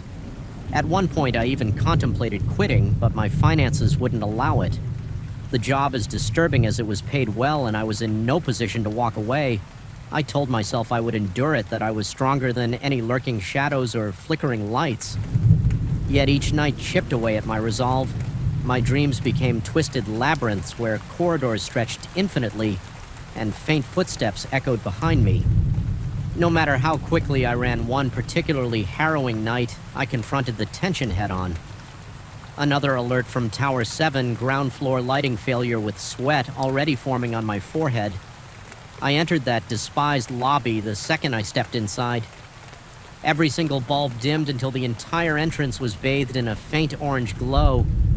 The elevator lights flickered an unsteady beacon that felt more mocking than helpful. I marched across the lobby, heart hammering, determined to reset whatever breaker had tripped. That's when I caught sight of my reflection in the elevator's mirrored interior. There was the shape again, a blur behind me. I spun around instantly, but the space was empty. It felt like the building was breathing, its walls expanding and contracting in quiet anticipation. My instincts screamed at me to run, but I forced myself to pry open the electrical panel in the lobby. Every switch was perfectly set. My hands trembled so badly I could barely keep hold of the flashlight. My stomach twisted and an icy dread rushed up my spine. It was as if the entire building was mocking my attempt to find a logical explanation. Sensing that I was on the verge of losing control, I slammed the panel shut and backed away. I still don't know what compelled me, but I whispered under my breath that I wouldn't be frightened off so easily. The words felt hollow even as I said them. Something in the air shifted a silent response that made every hair on my arm stand on end without warning. The ceiling lights flared back to full brightness. My vision swam from the sudden glare, and when I blinked it away, everything was just as it should be, quiet still and mildly lit by the overhead fixtures. But my body remained coiled. Adrenaline coursing through every vein, I could practically feel my heart thudding against my ribs. In that moment, I understood that whatever presence haunted Tower 7, be it a trick of my mind or something far more tangible, thrived on my fear. It slithered through the empty corridors, lurked in the corners of the parking garage, and whispered through the flicker of the fluorescent lamps, and it wouldn't stop. Not as long as I was there. The revelation was as chilling as it was sobering at the end of that shift. I left the building just as the sky began to lighten.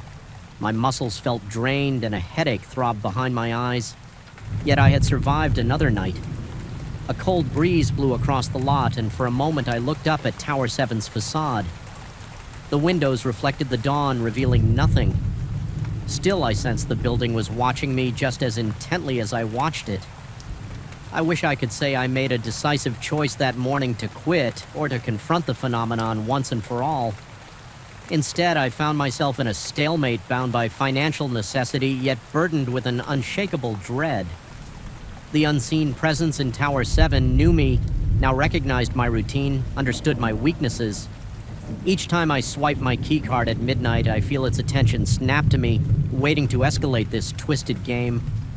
I don't know how this ends. Maybe the building eventually reveals a deeper truth.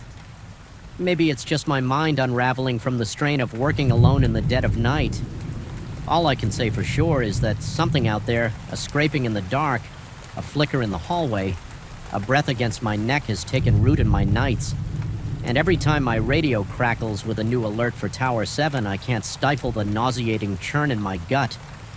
Yet I always go. Because for now I have no choice. And because sometimes surviving the night is the only way to make it to the next dawn, even if that dawn brings no comfort at all. I woke to the sound of something scratching on glass, a faint drawn-out scrape that seemed to resonate from inside my own mind. My heart gave a start, thudding dully against my ribcage, as I realized it was coming from the bedroom window. I sat up, my breath-shallow eyes darting toward the pale rectangle of moonlight. Nothing moved, yet the darkness felt alive, brimming with an electric tension that weighed heavily in the room. I could swear I sensed the presence of someone or something peering in that single moment. A suffocating hush broken only by my uneven breathing marked the beginning of my descent into a terror I never expected to witness outside of nightmares. Even now, I'm not sure which detail truly triggered this unease. Perhaps it was the bizarre phone call several weeks prior, or maybe it was the quiet but unshakable feeling that I was being watched. All I know is that my life began to twist into a slow-moving horror the instant my phone buzzed at 3 in the morning, revealing my best friend's name on the screen. He had always been the practical one between the two of us, never prone to flights of fancy or superstitions. So when I answered that night, still half awake and disoriented, his urgent tone rooted me to the spot. He told me abruptly, and without much clarity, that I shouldn't leave my home under any circumstances. At that time, his voice trembled with an intensity I had never heard before. Not even when we went through stressful situations in college. It felt like an order coming through gritted teeth. Then just as quickly as the call had started, he ended it. Leaving my ears ringing with that final click in the morning, I discovered that the stretch of road where I usually park my car suffered a severe electrical short-loose wiring arced along the pavement for a good half hour, igniting small flares of sparks had I been near my vehicle at that exact moment. Maybe leaving for some errand, it might have ended with injuries, or at least significant damage. Instead, I remained safe in bed. The coincidence was striking enough, but even more disturbing was how my friend insisted he had never made that call. He remembered no dreams, no involuntary actions, nothing in all the years I'd known him. I had never encountered a single instance of sleepwalking or odd behavior. Yet there I was holding my phone's call log as proof that something had compelled him to contact me at an ungodly hour. I should have left it at that. A strange, inexplicable event that ultimately saved me from trouble, but I couldn't shake the feeling that I had brushed against something beyond the ordinary. The rational side of me, a man who liked to see the world in black and white, found itself challenged. My nerves, usually calm, refused to settle. Although I tried to push it to the back of my mind, I began to sense a low-grade anxiety twisting inside my chest, surfacing every time I saw a phone at night or caught a glimpse of an unfamiliar figure at the end of the block. Things started small, barely noticeable flickers of stranges that might be brushed off as paranoid illusions. One evening as I washed dishes, I heard a soft crackling sound behind me. It reminded me of a bad radio transmission, like whispering static. I turned off the faucet and listened intently, but the noise vanished, leaving me with a dripping sink.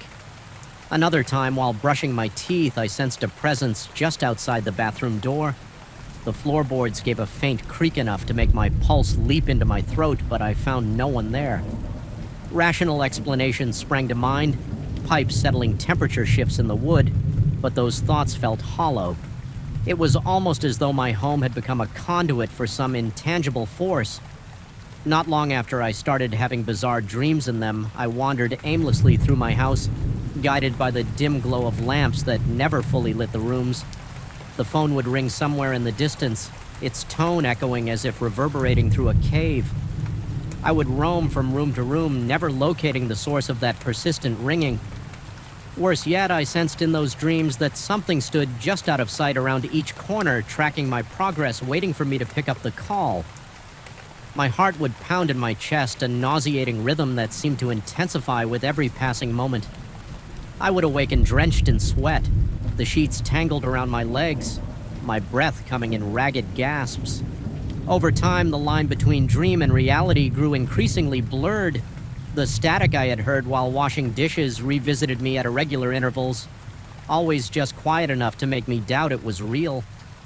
Some nights I was sure I glimpsed silhouettes in my peripheral vision shadows that disappeared the moment I whipped my head around. Even the reflections in windows began to distort. I might glance at the glass and see my own face contorted by fear, but when I blinked, my features returned to normal. Despite all this, I never felt physically attacked. Instead, I felt systematically worn down by something intangible. My paranoia crept into everyday life, leaving me on edge at work. Coworkers occasionally commented that I seemed pale or jittery, but I dismissed their concerns. I knew how ridiculous it sounded telling them that a single phone call had ignited a chain of events. I couldn't explain the rational side of me. Demanded that I dismiss it too, yet I couldn't. It clung to me like a cold sweat, an invisible film coating my skin one night. I decided to confront the creeping dread head-on. I sat in the living room with the lights dimmed, refusing to let the darkness intimidate me. The intention was to prove to myself that everything was in my head, that I could reclaim control. I had turned off my cell phone, hoping to prevent any unwanted calls or illusions of calls, and waited hours past my heartbeat and occasional thunder in my ears. The longer I sat there, the more oppressive the silence became. The house seemed to breathe around me, walls contracting and expanding in an almost perceptible rhythm. My eyes felt gritty from strain. I must have drifted into a light sleep, because the next thing I remember is a noise, a deep reverberating hum like the vibration of phone static amplified. It seemed to rattle my bones as I jerked awake. Instantly, I realized my phone was on, even though I distinctly recalled switching it off. Its screen glowed with a faint light, and the device vibrated against the coffee table. My heart hammered in my throat as I reached for it, the device's gentle buzz unspooling my nerves. The number on the screen was unrecognizable, a string of digits that made no sense. Yet I felt compelled to accept the call. Something deep in me rebelled at the idea, but some other part of me, maybe the same part that refused to disregard what my friend had done weeks ago, insisted I answer with trembling fingers. I picked it up, the line hissed with static. I could hear frantic breathing, but it wasn't mine. It sounded like an echo of someone else's fear. Bleeding through the phone fast and ragged for a second, I thought I recognized my own voice in that labored breath, almost a reflection of my panic. Then the phone went dead. My heart pounded so fiercely I thought I might faint. I sat there, cold sweat running down my temple, waiting for something else to happen. Nothing did. It was only me and the dark phone in hand, with the house pressed around me like a living shroud. That night I slept with every light on my sense of helplessness noted at me, turning the next day into a disorienting blur. Work offered no respite. I found myself checking my phone obsessively, uncertain whether I wanted to see another call or not.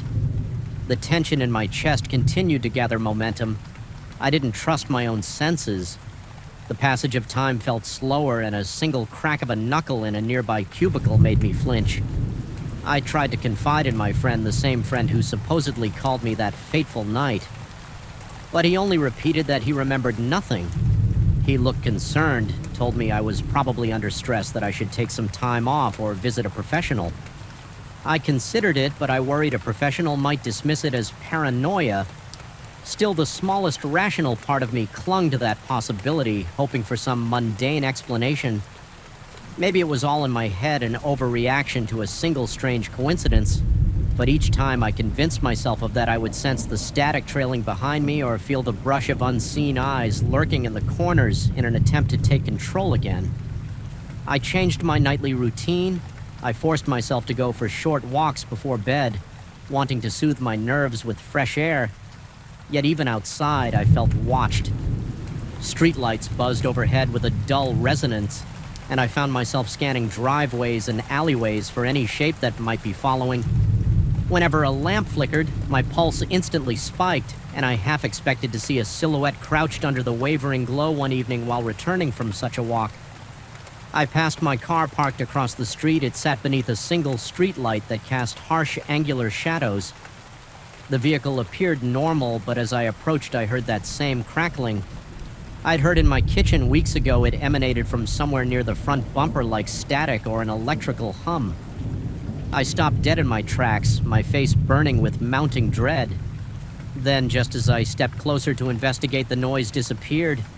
My skin tingled and the hair on my arms rose in a ripple of goose flesh. I fled inside, slamming and double-locking the door chest, heaving with shallow staccato breaths. The house welcomed me with the oppressive hush I had come to despise. I stood in the doorway panting, scanning the living room for any sign of movement. My phone lay on the table off this time, at least I thought it was. Every time I looked at it, an icy stab of apprehension cut through me.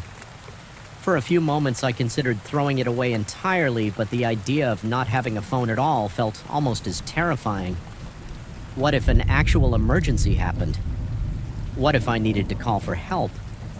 That question settled like a weight in my mind.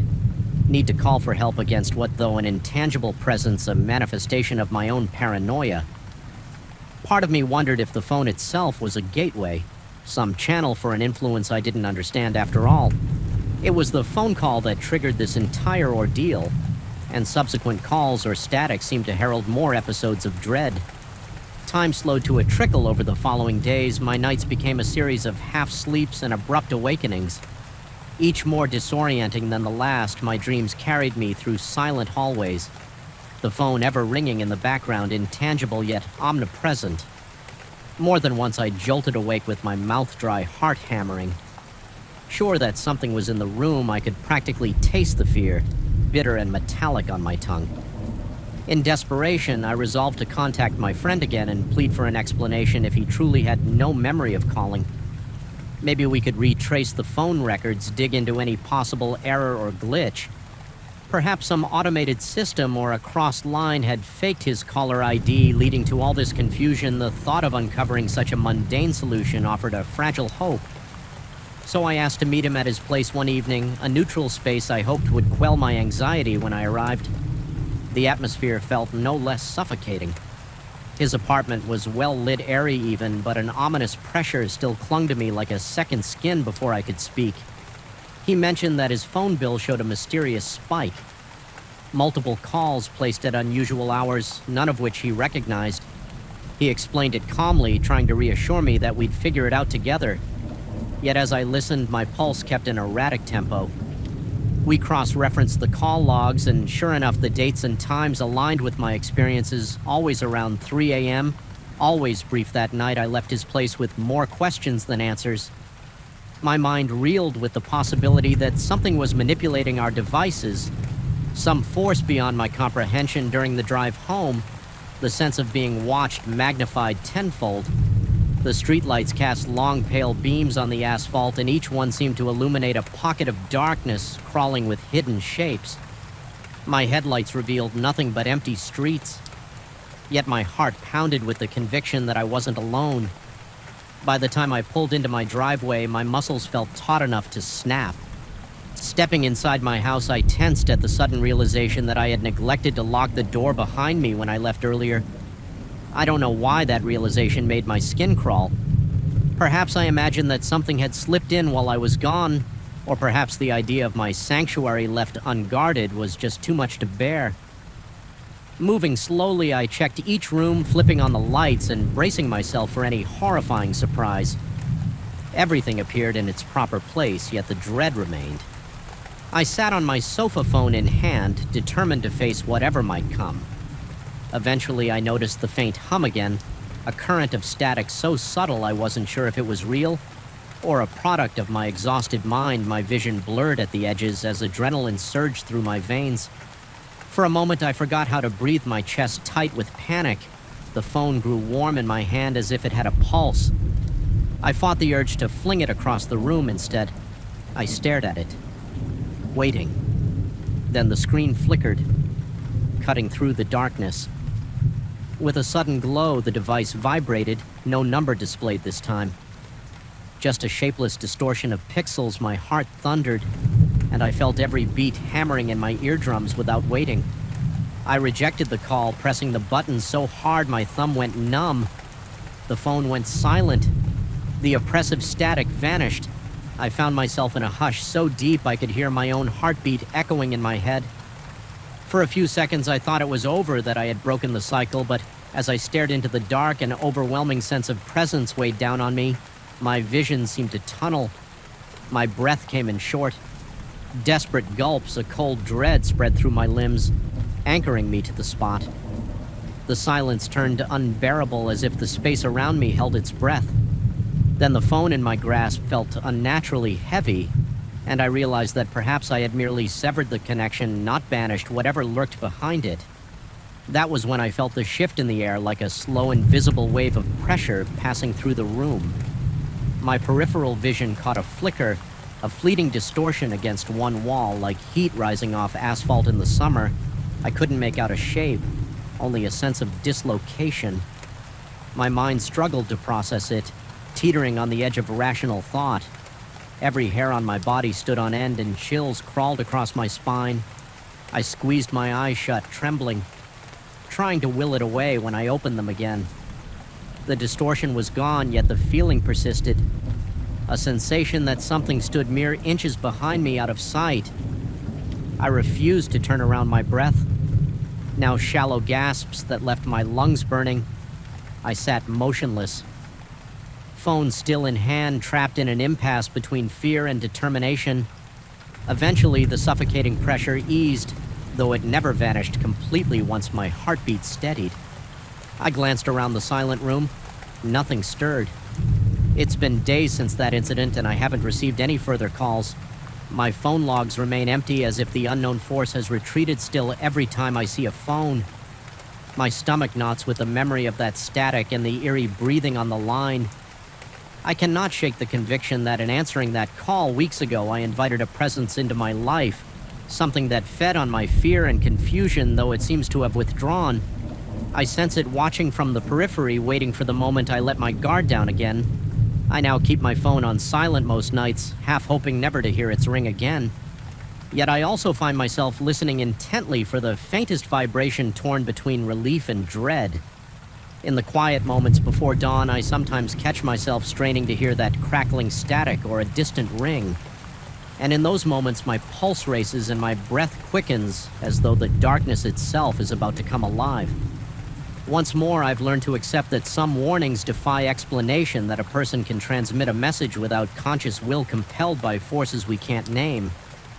I no longer dismiss those fleeting premonitions. Something out there tried to protect me, or perhaps tried to lure me. Using a friend's voice as bait, I survived this ordeal without harm, but not unscathed. The house still feels different, as though the walls have soaked up my terror, and every time I glance at my phone, I brace myself for that gut-wrenching buzz, the one that tore open my reality and exposed me to a darkness I wish I could unsee. I can't claim to know what truly happened, or if it might happen again. All I can do is stand guard against the unknown that may yet lie dormant in the silent hours of the night. I escape it by staying alert, by refusing to answer calls I cannot trace, by trusting that strange sixth sense that flares when something is amiss. But the memory lingers, throbbing beneath my consciousness, a reminder that some boundaries are perilously thin, and one phone call can be enough to let the darkness in. I felt the unease pressing in on me the moment I stepped into the hospital lobby for my night shift. The air was too still, too stale, as though it carried the weight of countless secrets. Fluorescent lights buzzed overhead, casting an unforgiving glare on every scuffed tile and chipped bit of paint.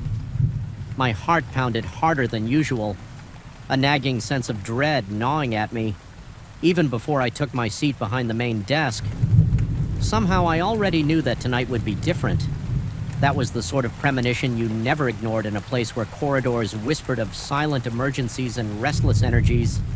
Yet I couldn't shake off the feeling of being watched. It wasn't rational, and I tried to bury it under routine tasks, rechecking schedules, scanning charts, preparing medication lists. But that prickling tension never left it. Slid cold fingers across the back of my neck made me hyper-aware of every flickering shadow along the hallway. By the time the clock inched toward 2 in the morning, my palms were clammy, and I found myself almost dreading the moment when the automatic doors would decide to do their nightly trick. I first noticed the phenomenon a few weeks ago on one of my earliest overnight shifts. Everyone else had gone, just me at the nursing station and a colleague stationed by the reception area for security. We were the last line of defense for any patient who wandered in any late-arriving ambulance with a non-urgent case. It was a quiet night, the kind that should have lulled me into a false sense of peace, that is, until the front entrance's sliding doors hissed open. All by themselves, my colleague and I both straightened, fully expecting to see someone. Nothing. We watched the metal frames part wide, as if inviting a guest who never showed the door, then closed again smoothly and without complication. I tried to brush it off as a mechanical glitch. We even half joked about it, telling ourselves the sensor must be on the fritz. But then it happened again the following night, and again always around the same time. 2 a.m., give or take a few minutes. Each time I felt something cold flow into the lobby, an icy draft that settled in my gut and wouldn't leave the hair on my arms would stand at attention. My lungs felt constricted whenever I looked at my coworker. He appeared just as uneasy. Though we both tried to maintain a facade of calm professionalism, neither of us wanted to be the first to admit that something about this was deeply, undeniably wrong.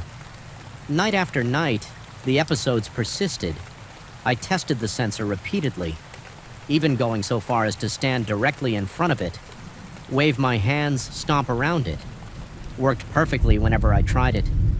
The technician we called in examined the door and declared everything normal. No wiring issues, no mechanical defects. The logs for the security system showed nothing. A miss, and the camera footage only revealed the doors opening to an empty sidewalk. No phantom shapes, no drifting curtains or scurrying animals. Just the door opening and closing as though guided by an invisible hand. A week ago, I began to notice smaller details that added new layers of anxiety. At first, they were barely noticeable, the faint sound of feet shuffling just around the corner when the corridor was obviously empty, or the sudden flicker in the overhead lights that seemed timed to my breath. Sometimes the elevator at the far end of the hallway chimed its doors, sliding open for nobody. I would step out fully expecting to find a confused patient who pressed the wrong button, but I always found it deserted. The emptiness made my pulse spike. My breathing grew uneven, quick, as I tried to rationalize each occurrence. Maybe someone had pressed the elevator and walked away. Maybe the building's wiring was old and the entire place was just finicky at night. Still, none of these thoughts provided real comfort. They felt hollow, like excuses I threw at the creeping dread. I couldn't escape one night around the same dreaded time. That front door slid open again. A rush of cold air swept across my face, immediate and piercing, as if the night itself had been storing up all its chill, just to unleash it in that moment. My colleague looked at me with wide eyes. He didn't say much. Just a single sentence about needing to check the cameras. I nodded, heart racing as though I'd sprinted a marathon. The dryness in my mouth felt almost painful, and my fingers trembled against the edge of the counter, staring out into the dark, empty parking lot. I thought I caught a glimpse of a faint silhouette, but when I blinked, it vanished. My mind reeled, adrenaline coursing through my veins so hard that my chest ached with every heartbeat. It was as if my body was preparing for a threat that lurked just beyond my field of vision. From that point on, my perceptions became sharper, more attuned to every subtle shift in the hospital's atmosphere. Late at night, the squeaking of a gurney wheel from a distant corridor would jolt me upright. A flicker in the hallway lights had me scanning corners for shapes that shouldn't be there. My own footsteps on the Linoleum echoed strangely as if a second set of feet were following one step behind. Each time I turned expecting to catch someone in the act, I found only the stale hush of the corridor. The tension was near unbearable, a vice clamped around my nerves, squeezing out any sense of security I might have clung to, and always. That clock marched closer to 2 in the morning. One particularly unsettling night, I felt compelled to investigate beyond the lobby. The moment arrived 23 on the dot, and the door yawned open, that now familiar draft swept in. My coworker watched me from behind the front desk. An unspoken question in his eyes was, "I really going out there to look around?" I swallowed hard, stepped through those sliding doors, and stood on the empty sidewalk. The chill in the air didn't feel like an ordinary autumn breeze. It felt heavier, as though it carried intent. My heart thudded so loudly I was certain it would echo off the hospital's walls. The parking lot was silent, with only a few cars belonging to staff and a single flickering street lamp in that dim, half-lit expanse. Nothing seemed out of place, no movement, no suspicious presence. But the static crackle of my nerves told me I was missing something. Just out of sight, after a few tense minutes, I retreated inside. Feeling no less unnerved when I returned to my station, I realized the lobby felt colder than outside. The air conditioning was never set that low overnight, and yet a shiver coursed through me the moment I stepped in the door, closed behind me with a soft whoosh, sealing me inside the hospital's hush. Once again back at the desk, my coworker mentioned quietly, looking deeply unsettled, that one of the overhead lights had begun flickering the moment I left, and then stopped the instant I walked back in. That revelation made my stomach flip. It felt like something was toying with us, orchestrating these small terrors to pull us deeper into a fear we couldn't fully articulate as the nights wore on. My sleep suffered during the day. I dripped off for a few restless hours, only to jolt awake from half-remembered nightmares. In those dreams, the hospital corridor stretched into impossible distances, doors opening and closing of their own accord. I'd wander those endless halls, searching for something I couldn't name. Sometimes I heard my name whispered from behind locked rooms, but whenever I peered through the narrow glass windows, only emptiness stared back. Waking up in a cold sweat, I questioned my own sanity. Had I always been this prone to suggestion, or was there genuinely a presence manifesting at the hospital? Feeding on my growing paranoia, part of me wanted to request a shift change to flee from the hours that seemed to warp reality. But my sense of duty and maybe my pride kept me returning night after night. I told myself I was needed there. If something truly was happening, I wanted to be the one who uncovered it. That sense of purpose warred with the dread that made my fingertips shake whenever I keyed in my passcode to enter the staff areas. By the time I was done prepping for the shift around midnight, I could almost feel the hospital itself holding its breath. Waiting for that fateful hour to arrive, I began documenting every incident. I kept a small notebook in my pocket, and whenever the door opened unprompted or the lights flickered in a particular pattern, I jotted down the slow accumulation of notes. Times and descriptions of sensations confirmed a pattern precisely at 2 in the morning. The door opened, then smaller. Anomalies would cascade through the hospital lights, and remote hallways would blink in synchronized pulses. The elevator would chime with no calls, and that dreadful chill would weave from corridor to corridor. It was as if the entire building came alive, under the thaw of some unseen conductor orchestrating a symphony of fear. One night I thought I heard a voice calling my name from the locked supply closet near the emergency ward. It was soft and distant, but I recognized something that vaguely sounded like my name in the syllables. My gut twisted and sweat dotted my forehead. The dryness in my mouth turned to an acrid taste of panic. Tentatively, I approached the door, hands shaking so badly I had trouble gripping my keycard. I pressed it to the reader, fully prepared to confront something unimaginable. When the lock beeped and I turned the handle, I found only shelves packed with bandages and sterile gloves. Nothing moved or made the slightest sound, yet I couldn't rid myself of the sensation that I had been beckoned there on purpose, that the invitation was part of a larger design to wear me down, erode my confidence as if that weren't enough. The camera footage for that night showed me standing there frozen in front of the supply closet. For almost 2 full minutes, I didn't recall being in such a trance, but apparently I'd stood motionless for quite some time before opening the door. My colleague told me through hushed words that he tried calling out to me from down the hall, but I hadn't responded. That discovery made my skin crawl. It was as though a piece of time had been taken from me, or I had been momentarily stuck in some limbo. My rational mind wrestled with the possibility of a brief dissociative state, but how could I explain the voice that drew me there? The final straw came on a particularly quiet weeknight. An absence of any major trauma cases meant the ER was nearly deserted, and the wards had only a handful of inpatients. The entire hospital felt deserted in a way that magnified every small sound into something monstrous. Of course, 2 in the morning arrived like clockwork and the front doors opened. I stood at the desk, bracing for the chill that would inevitably slither across the floor. It came more intense than usual, a cold that bordered on freezing. Then the lights in the lobby began to flicker in a steady pulse like a heartbeat. My own pulse quickened, matching that unnatural rhythm. My breath came in ragged bursts, chest constricting as though the air itself had turned sour. This time I saw something, or thought I did. Just beyond the threshold of the sliding doors, a shape not entirely visible, like a distortion in the air. Almost a ripple in reality itself. My vision blurred. Sweat beaded down my temple and I could barely swallow. Though I wanted to look away, some morbid fascination kept my eyes glued to that shifting spot. My heart hammered so violently I could hear my pulse roaring in my ears, then just as quickly as it appeared, it was gone. The door slid shut with a quiet hiss, leaving me reeling and disoriented. I couldn't ignore this anymore. I left my post and walked deliberately toward those doors, each step feeling heavier than the last. My coworker stood back anxious, but not stopping me as I reached the entrance.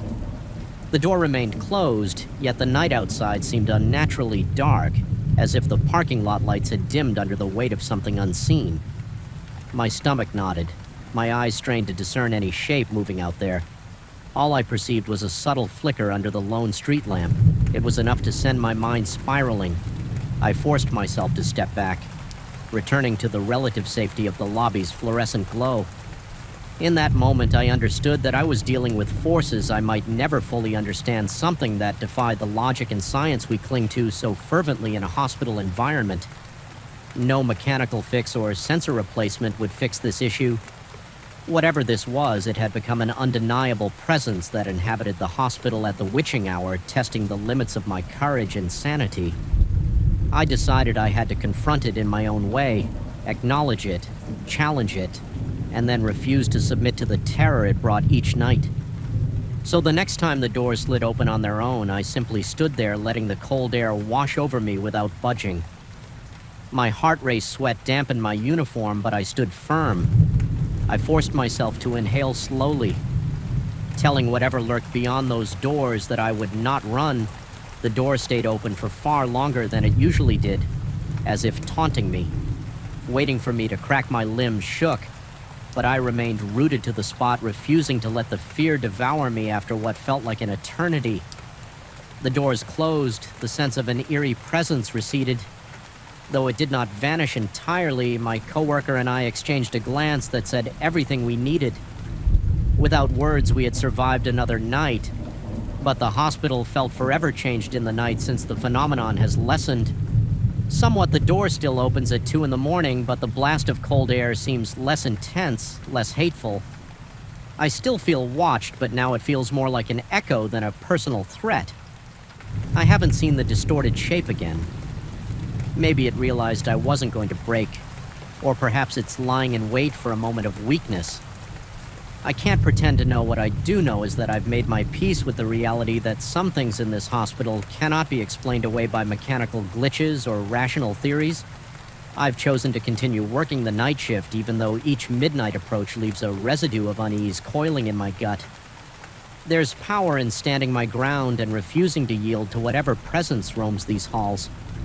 Sometimes I still feel it, a brush of cold at my shoulder or a flicker in the corner of my eye that makes my skin prickle, but I stand taller now, breathing through the moment until the fear subsides. I haven't told many people about these events. Mostly it stays confined to whispers between me and that same coworker who has witnessed the inexplicable. Officially, the door's sensor is scheduled for further inspection, but we both know there's nothing a set of tools and a diagnostic test can fix.